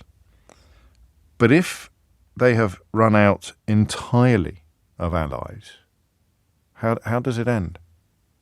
I've also seen reports that there's absolutely no prospect whatsoever of Israel agreeing to this. And even if they did agree to it sort of publicly, then there's no way in private that the cabinet could stay together without continuing the killing in Gaza. The main leaders of Hamas, of course, remain at large. They can't agree a ceasefire until all hostages are released. On Friday, he claimed that the threat from Hamas had been degraded to the point where the group could not stage another attack like that of October the 7th. So that, according to Biden, that claim has gone. And I don't know what's left now. So 12 minutes after 12 is the time. If, as seems likely, indeed if it hasn't already happened, if Israel now stands entirely alone on the world stage, and the use of the word genocide has now gathered pace, and it has ended up in places where it hadn't been before. I'll give you a little more detail on that later. Certainly the use of the phrase ethnic cleansing seems to me to be entirely pertinent. But if Israel is now entirely alone on the world stage, how does it end? 0345 6060973. If it's more than a fig leaf, isn't it? If the platform, if the scaffolding of international support, and I was surprised by how lonely the United States of America and the United Kingdom were on the world stage with regard to this issue, how quickly we began to look lonely. But if Israel has acted, if Benjamin Netanyahu has acted in such a way that even his doubtiest historical ally has been disgusted to the point of disassociation, you have now Biden saying the only reason the war is continuing is for Netanyahu's own purposes. Saying asked whether he thought that was happening, he replied, there is every reason for people to draw that conclusion. Is Benjamin Netanyahu prolonging the war for his own political reasons? There is every reason for people to draw that conclusion. So that's it. The game is up. For many of us, it was up a long time ago, but Joe Biden's continuing support for Benjamin Netanyahu made it impossible to see it in completely black and white terms. I think that impossibility has gone. I think it's left the building. And I would like you to tell me what that means. 0345 6060973. What does it mean for the American government to essentially accuse the Israeli Prime Minister of wanting the carnage to continue so that he can keep his job. I say that again. It's important you understand the words. What does it mean when the American president accuses the Israeli prime minister of wanting the carnage to continue solely so that he can keep his job? That's question number one. 0345 6060973. Question number two. In the absence of support from anyone else in the world, how does this end? I want you to think about that, and then I want you to ring me. So two really big questions. What does it mean when the President of the United States of America accuses the Prime Minister of Israel of wanting the carnage to continue in Gaza solely and simply so that he can keep his job? And in the absence of support from anywhere else in the world, how does this end? Hit the numbers now, you will get through. 0345 6060 973 is the number that you need. The time is 12:16. 18 minutes after 12. And as promised, a little more detail on one of the things I said in the introduction. Do you know who Aryeh Neher is? He is a co-founder of the Human Rights Watch. He is Jewish and he is a Holocaust survivor. And he has, in the last couple of days, stated that Israel has committed genocide in Gaza, specifically by obstructing the delivery of humanitarian assistance to Gaza since the start of the war there. This accusation, of course, follows the launch of a case in December by South Africa at the International Criminal Court of Justice, attempting to prove that Israel was committing genocide in the war in Gaza. The allegations are, of course, strongly rejected by Israel. It was an extraordinary interview by the journalist Julian Warwicker on the World Service in which this came out. And you would perhaps have expected it, given the provenance of the gentleman himself, of Aryeh Neher himself, and indeed the status of Human Rights Watch. You would probably have expected it to get a little bit more coverage. But I wonder whether Suella Braverman can accuse him of being a hate marcher, or can accuse him of being some sort of provocateur. I'll say it again, a Jewish Holocaust survivor, now accusing, and of course a human rights campaigner for much of his life, now accusing Israel of genocide. So sit that on one side of the scales, and on the other sit Joe Biden's contention that Benjamin Netanyahu is prolonging the war in Gaza for his own political reasons, i.e. it no longer has anything to do with hostages or Hamas, and answer one or both of two questions. The first is, what does this mean? And the second is, given that Israel now stands entirely alone, or that Netanyahu now stands entirely alone, how does this end? Mark's in Staines. Mark, what would you like to say? Yes, I'd just like to point out that politicians engaging in warfare for political reasons is absolutely nothing new. No, I don't think anyone thought it was, but that answers neither of the questions that I've just asked, Mark, respectfully. Well, it's just to point out, really, that at the beginning of the Vietnam War, James McNamara, the American Secretary of State, told Kennedy the war was unwinnable. Yes. Kennedy, Johnson, and Nixon with all respect, sent troops to Vietnam. Yeah, so are we going to have a crack at either of the questions I've just asked or not? Well, how does it end? If Israel stands alone, how does it end? If Israel stands alone, then they would have to end it for self-preservation reasons. But then Netanyahu would be out and quite possibly in jail, or certainly on trial. Well, this is the problem when you leave a politician with no escape route. Yeah. You've got to provide an escape route, and then. Do you? Well, that's the only way some form of immunity from prosecution, then. Well, yes. Okay. Yes. Well, it's a thought. Obviously, not necessarily what you rang in to answer, so I'm not going to pick too many holes in what you've said. But thanks for the reminder of what happened in Vietnam. Aidan's in Colwyn Bay. Aidan, what would you like to say? Hello. Hello. I think that Biden has some pressure to say something about the situation, and it's taken this long for him to react in that way. Meanwhile, as you already said, they're supporting Israel financially with weapons and things. I think that there was talk at the time, and I can't have a clue whether it's true, but it possibly of being a false flag in that they let Hamas in the first place to use it as a reason to attack. It's going to be one of those hours, is it? I mean, there's absolutely no a possibility of it having been a false flag. There are certainly criticisms of Netanyahu for failing to have been properly prepared and indeed, I mean, having a historical comfort with the existence of Hamas, because they, like him, remain dedicated to opposing a two-state solution. Perhaps you misspoke, but the idea that it was a false flag is profoundly obnoxious and borderline anti-Semitic, of course. So do tread carefully on this territory. Let me clarify what the questions I'm asking actually are. This is huge. President Biden accusing Benjamin Netanyahu, of continuing the carnage. Those are my words. Prolonging the war would be a more objective description, solely to advance his own political reasons, or if you like, to protect his own political career. What does that mean? 0345 6060 973. And the second question is, and you may need an understanding of Israeli politics to answer this one, or a better understanding of Israeli politics, or even an investment in Israel, a personal, familial, emotional investment in Israel. If Israel stands completely alone on the world stage on this, A, how does it end? And B, what can the world do? If Israel stands alone, writes this texter, then treat them as we treated South Africa during apartheid: global isolation, economic sanctions, and restrictions placed on citizens.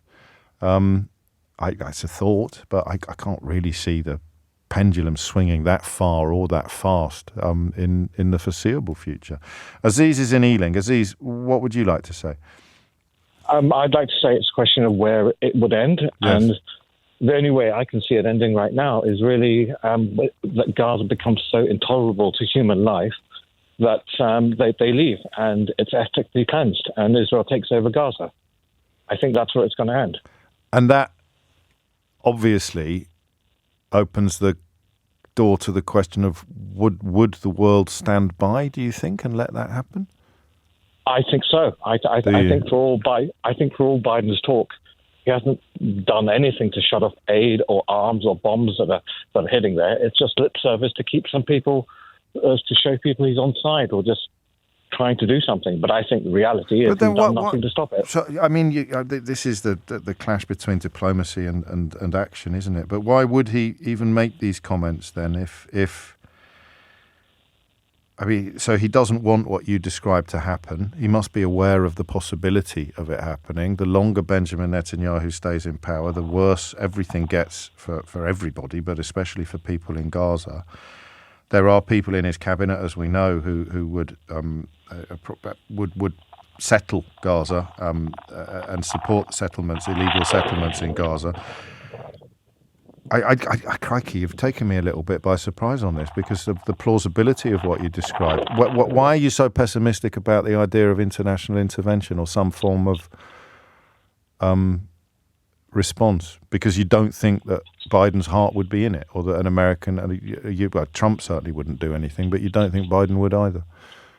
I don't think Biden would either. I think the only reason why he's actually saying something is because a lot of his supporter base are disgusted with him and he wants to try and win them back. Yeah. But if something was going to happen, it would have happened by now, but it's not. And I can't see it happening in the foreseeable future either. Oh, well, I'm not sure I can now, but hopefully another caller may have a slightly more upbeat analysis. I do see it slightly differently from Aziz in the sense of increments, in the sense of the unusual step of going public with his own proposal for a ceasefire in Gaza being, a precursor to a change of approach. And when you set that alongside, and they didn't happen at the same time, but they happened in the same space, these comments about Netanyahu's self-interest, about his own political reasons, then the idea that eventually Biden, especially if he wins the next election and Netanyahu's still in Gaza, he'll have to do something profound is perhaps, the more I think about what Aziz has said, the more I do think it might be just a little bit naive and optimistic to think that.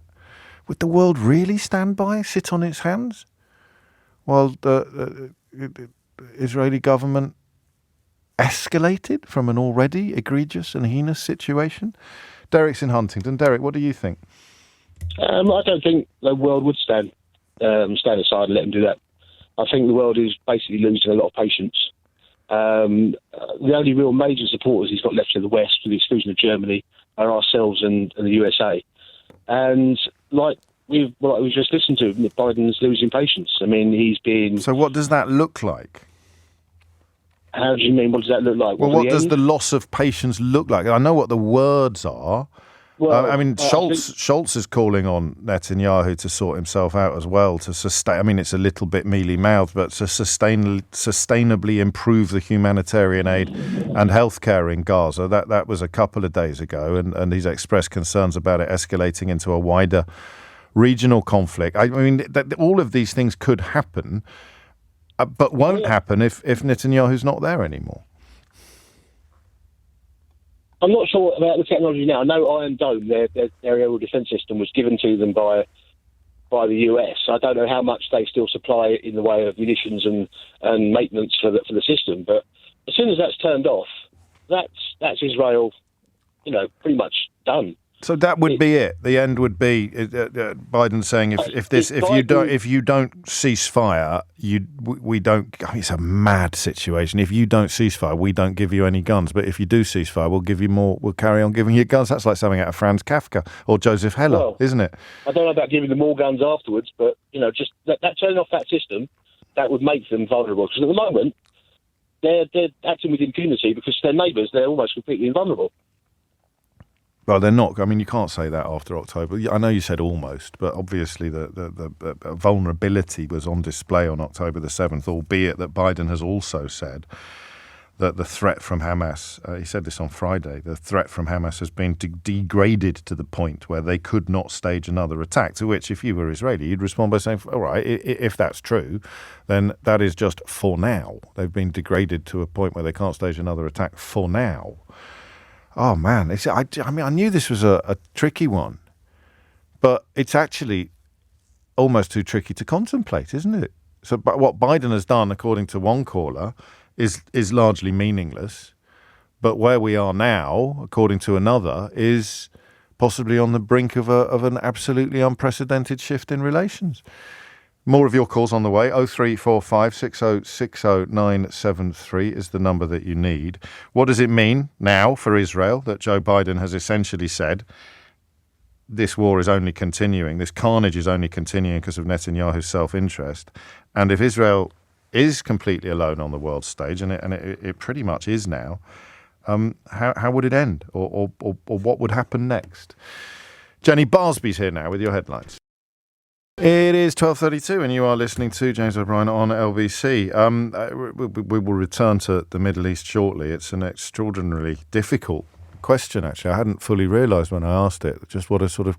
Look, I'm not stupid. I appreciate the broader context of the issue and indeed the region, but I hadn't fully appreciated what a can of worms these questions could open in the context of our own contemplations. But I want to return to an altogether milder but nonetheless very important can of worms, the different one first. I'm referring to this extraordinary episode in British politics whereby the Prime Minister has lied about the calculations they have attributed to the Labour Party, and the lie hinges upon the fact they've claimed the calculations had been undertaken by independent civil servants. The civil service has been having a tough time of it lately. A former Tory Prime Minister, Liz Truss, claimed that her disastrous administration was brought down by eco-zealots and trans-activists in the civil service, and I'm not sure she's taken seriously anywhere anymore, but the pattern seems to have been taken up by Rishi Sunak. Dave Penman is General Secretary of the FDA, the trade union that represents civil servants, and I was trying to think of people that would be interesting to talk to today, Dave. It struck me that you would probably be at the top of the list. So just broad response first to this extraordinary intervention from the Permanent Secretary at the Treasury. Yeah, I mean, it's quite extraordinary because civil servants try to avoid getting involved in this sort of political spat. So the fact that the letter was sent in those terms in the first place is quite unusual. I mean, essentially, there are a couple of things here. Ministers are going around saying that the civil service is independent. It's not. The civil servant serves loyally the government of the day, whatever colour of government that is elected. It's bound by the Civil Service Code. It's impartial, but it serves the government of the day, and therefore it does what it's told in many ways. And when it comes to these issues, what happens is that ministers and special advisors look at opposition policies, say we are making these assumptions about opposition policies, and ask civil servants to do calculations based on them. So they're not in any way independent calculations. They're based on politically partial assumptions that civil servants have been asked to assess. And really, using them in this way and repeating the lie that they're independent just drags the civil service into a political row that it really doesn't need. And what's really disappointing, I think, is that 2 days ago, that letter was sent from the Treasury Permanent Secretary. That letter would not have been sent without ministers knowing that it was going to be sent, and that the concerns were being expressed by the civil service at that point. And despite that, they've still continued, including on the airwaves this morning, repeated this position of it being an independent assessment. So there's two things going on here. There's the use of the word independent, but also the involvement, the claim that civil servants were involved specifically in the production or presentation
of the Conservative Party's document, Labour's tax rises. That's a lie as well.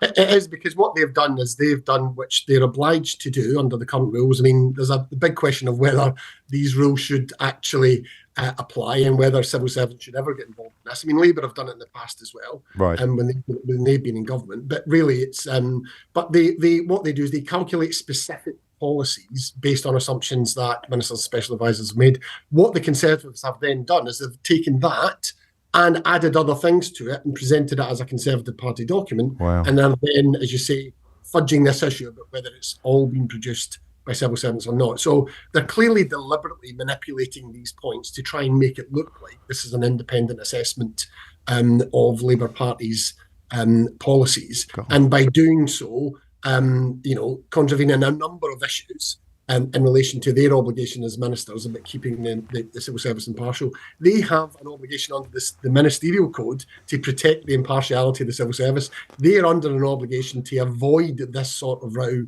for civil servants, and yet they clearly are deliberately repeating those lies around how the document has been produced, and dodging this issue around the independence of the civil service. So there's a case for arguing that Sunak and Claire Coutinho this morning have broken the ministerial code.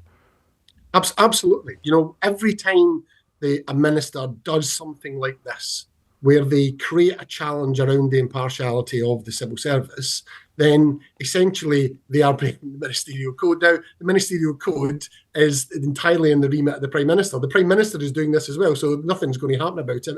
But it demonstrates the degree to which we really have become accustomed to this sort of behaviour from ministers. We're in the High Court tomorrow on a judicial review with the government over the Rwanda legislation, where on a very similar basis, they are asking civil servants to potentially break the law and breach the Civil Service Code. We're arguing that is unlawful, which is why we're at court around it. But we should never be there, because ministers should never create a situation where there's any doubt about this, that the public could look and see, be concerned about the impartiality of the civil service. It's really important for this government and future governments that people trust the impartiality of the civil service. And it's important that the civil service is able to serve this government, but also the next government, so that if a Labour do get elected, they can trust the civil service from day one to serve them loyally as they've served the previous administration.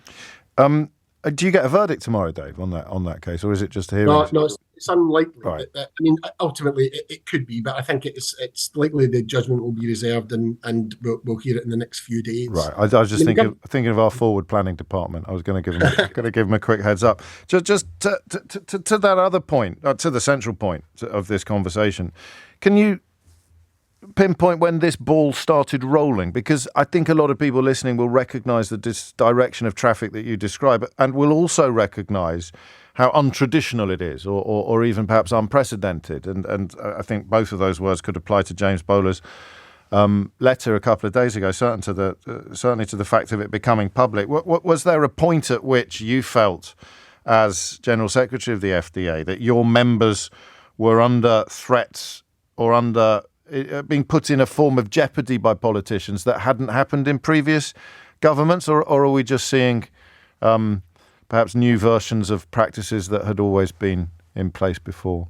No, I mean, I've been General Secretary since 2012, and you always get government getting a bit annoyed about something, and ministers say something and they complain about civil servants, sometimes legitimately, sometimes illegitimately.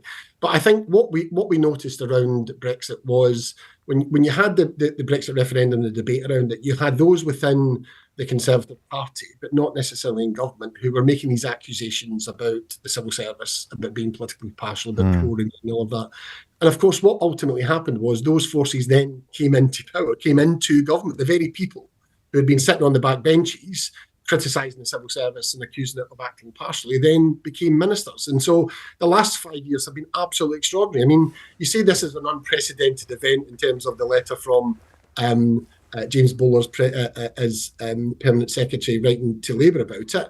But, what other unprecedented events have we seen? We've seen a Permanent Secretary resign live on telly. We've seen the former Permanent Secretary of the Treasury sacked by Liz Truss. So, there have been any number of instances. We were at the High Court before because on the ministerial code when the Prime Minister refused to acknowledge the bullying of Priti Patel. So the last 5 years really have been quite extraordinary. But it started, to be honest, around that issue in Brexit. And what happened was, Theresa May bears some responsibility for this because she didn't defend. The job of government is to defend the civil service. And she was trying to manage her own party at the time. And so this suddenly became an acceptable practice from a party of government to criticise and undermine the impartiality of the civil service.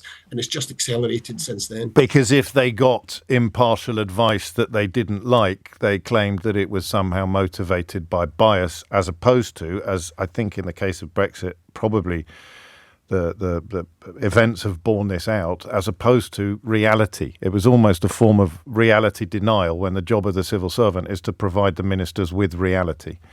Exactly. And ultimately, people chose in the Brexit referendum. Yeah. Governments can choose.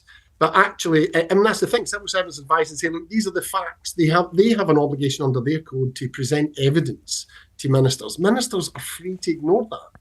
But what they can't do is pretend that it doesn't exist, or pretend actually that because it doesn't agree with their kind of worldview, that somehow it's been based on some partial evidence. They are happily ignore what advice from civil servants and make a decision, but it's on them. Yeah. And that's where you get into the difficulty, because they don't want it to be on them. They want to try and create some kind of consensus and pretend that somehow this isn't just their position and there isn't counter evidence around it, because ultimately they then are held personally accountable for those decisions. You talk to any civil servant and they'll talk about good ministers. I remember speaking to one about a minister who didn't necessarily have a good reputation publicly, but he said he was a really good minister to deal with because he listened patiently to the advice. He ignored it, but he was clear. Right? Yeah, no, that's respect. I'm going off and I'm doing the opposite, yes. right? And whether that was the right or wrong thing, the civil servant knew where they were because they'd advised the minister. The minister was clear about the decision they were taking and was prepared to be accountable for it. And that's all a civil servant wants, ultimately. And finally, Dave Penman, if Rishi Sunak or Claire Coutinho or any other member of the government continues with these, as we've established, with these lies, this brace of lies, is there anything you can do? Are there any potential consequences on the horizon?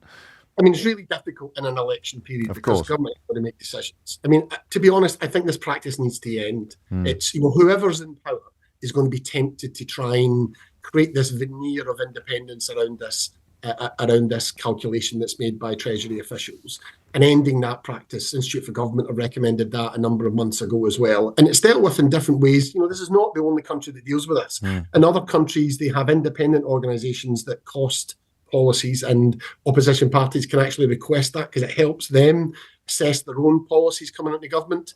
That sense of actually how can we create, both either in the civil service or in other independent institutions, an ability to support the transition of governments and help a better debate around policies and costings, but it takes a grown-up government to assess that and say we're going to spend some taxpayers' money, essentially assisting and helping opposition to do a better job for themselves. But that's in the public interest. So I think it's unlikely we'll be able to do anything between now and the election. Sure. We'll see how it goes today and whether they repeat it.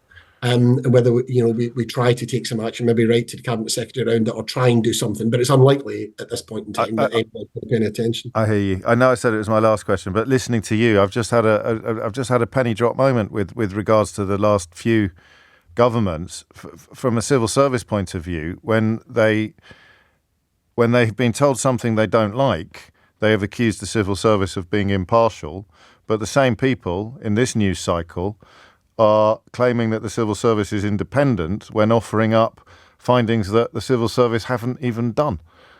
Exactly. I mean, but that's surreal, right? Yeah, and the last time this happened was when Sue Gray was doing her investigation into Bartygate. They were all lining up to say how Sue Gray was independent and this was an independent report. Yeah. And I joked at the time that Francis Maud would be turning in his grave because he used to go on about this all the time. He was his big bugbear when he came in as Minister for the Cabinet Office saying the civil service is not independent, it serves the government of the day. And that is the case. Civil servants understand that, it's just a pity ministers don't. Dave Penman, thank you very much indeed. General Secretary of the FDA. I know he's in the middle of a busy day, so particularly grateful to him for finding some time to talk to us today. After the next hiatus, we'll return to the question of what Joe Biden's latest criticism of Benjamin Netanyahu might mean, and if, as seems close to inevitable, Israel is soon completely isolated on the world stage, what on earth happens next? And indeed, how does the carnage in Gaza end? It's 12:45. I'm sure there's PhD theses that have been written about it. I think that Dave Penman may have somewhat prematurely dispatched Francis Maud to the great Cabinet Office in the sky there. A couple of people pointing out he is indeed still with us, but I don't know whether Dave was referring to him no longer being in government. The sort of relationship between reportage and war, when you're not involved in the war. So, depending on your age, you'd probably think of the Falklands or the Gulf War, one of either or both of the Gulf Wars.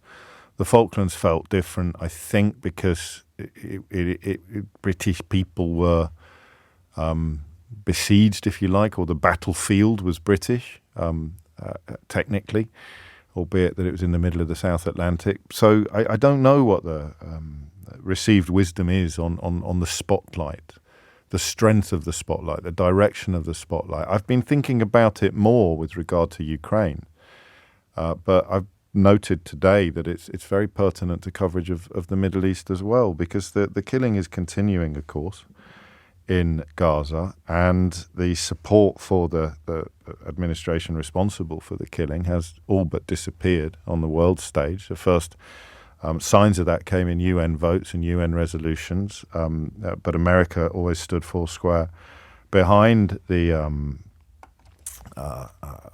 Benjamin Netanyahu administration. That is no longer the case. It is now a matter of record that Joe Biden certainly thinks it possible that the only reason Netanyahu is still killing Palestinians is for his own political purposes, something which a lot of commentators have contended for quite some time, but which is, I mean, if you'd said a year ago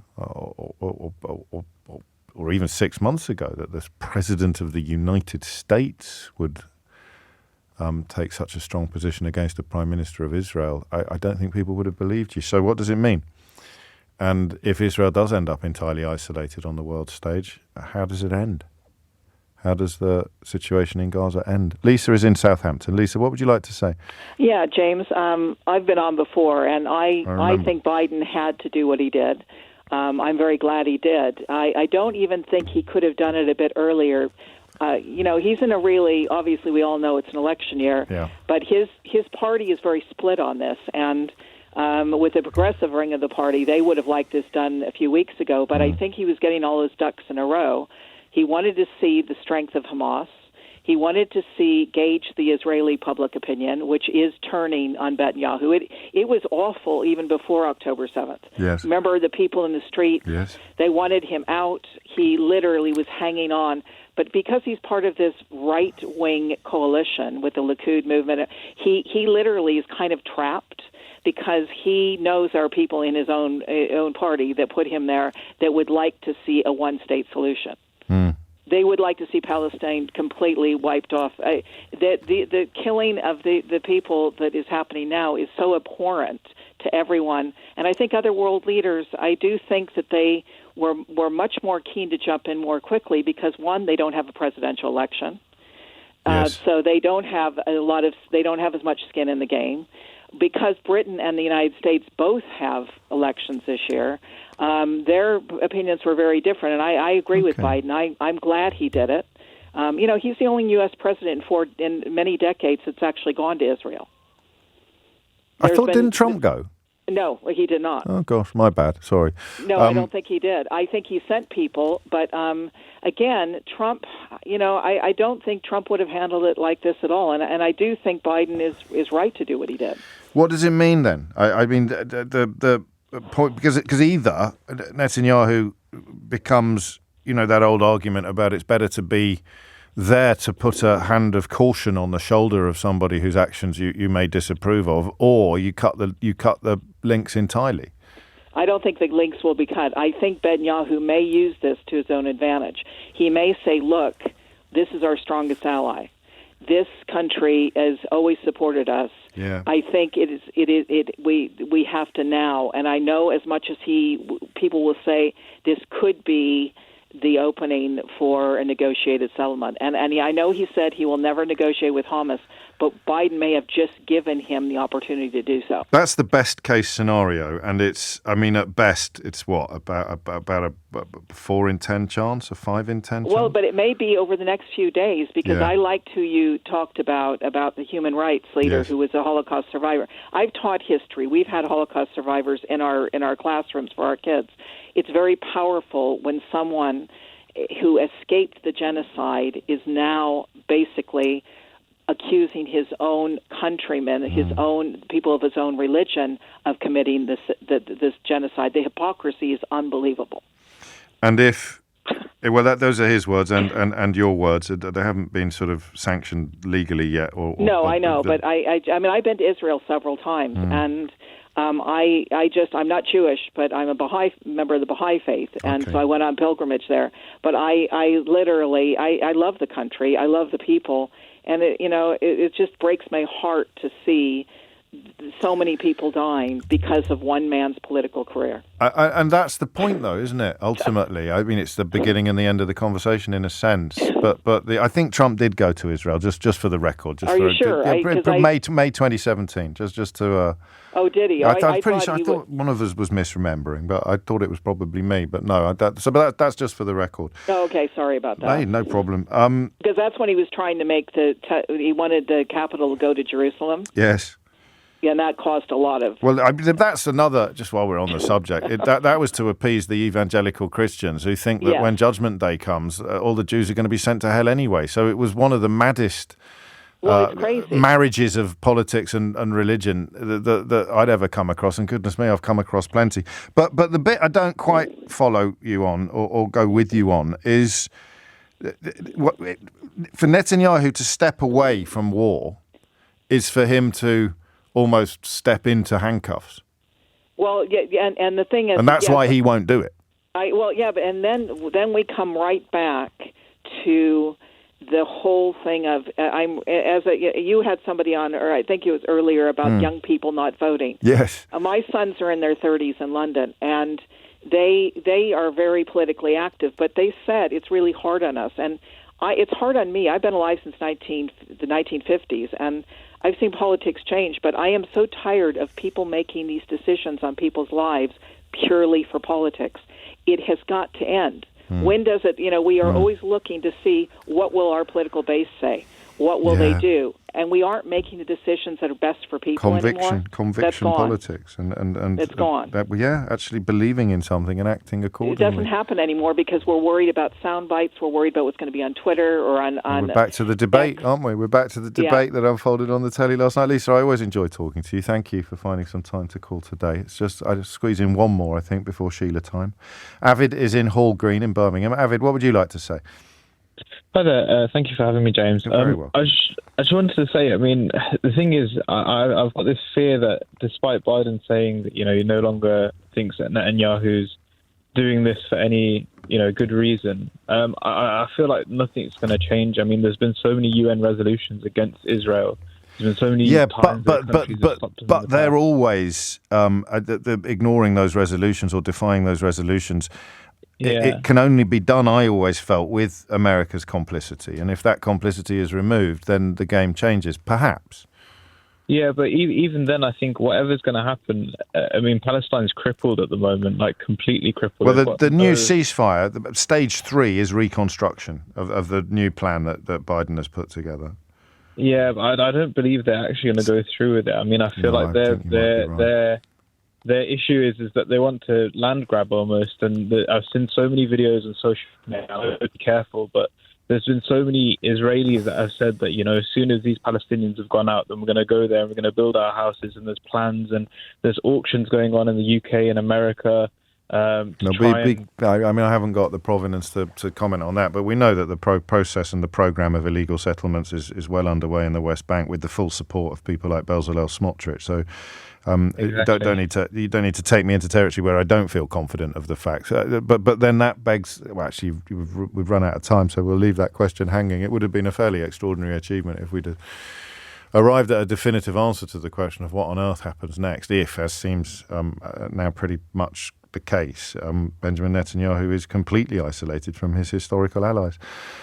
We will do this all again tomorrow morning from 10. Thank you for your attention today. If you missed any of the show, you can listen back on Catch Up on Global Player, the official LBC app. Tom Swarbrick, of course, will be with you at 4 o'clock today. And Sheila Fogarty is with you now. Fogarty is with you now. Fogarty is with you now. Fogarty is with you now. Fogarty is with you now. Fogarty is with you now. Fogarty is with you now. Fogarty is with you now. Fogarty is with you now. Fogarty is with you now. Fogarty is with you now. Fogarty is with you now. Fogarty is with you now. Fogarty is with you now. Fogarty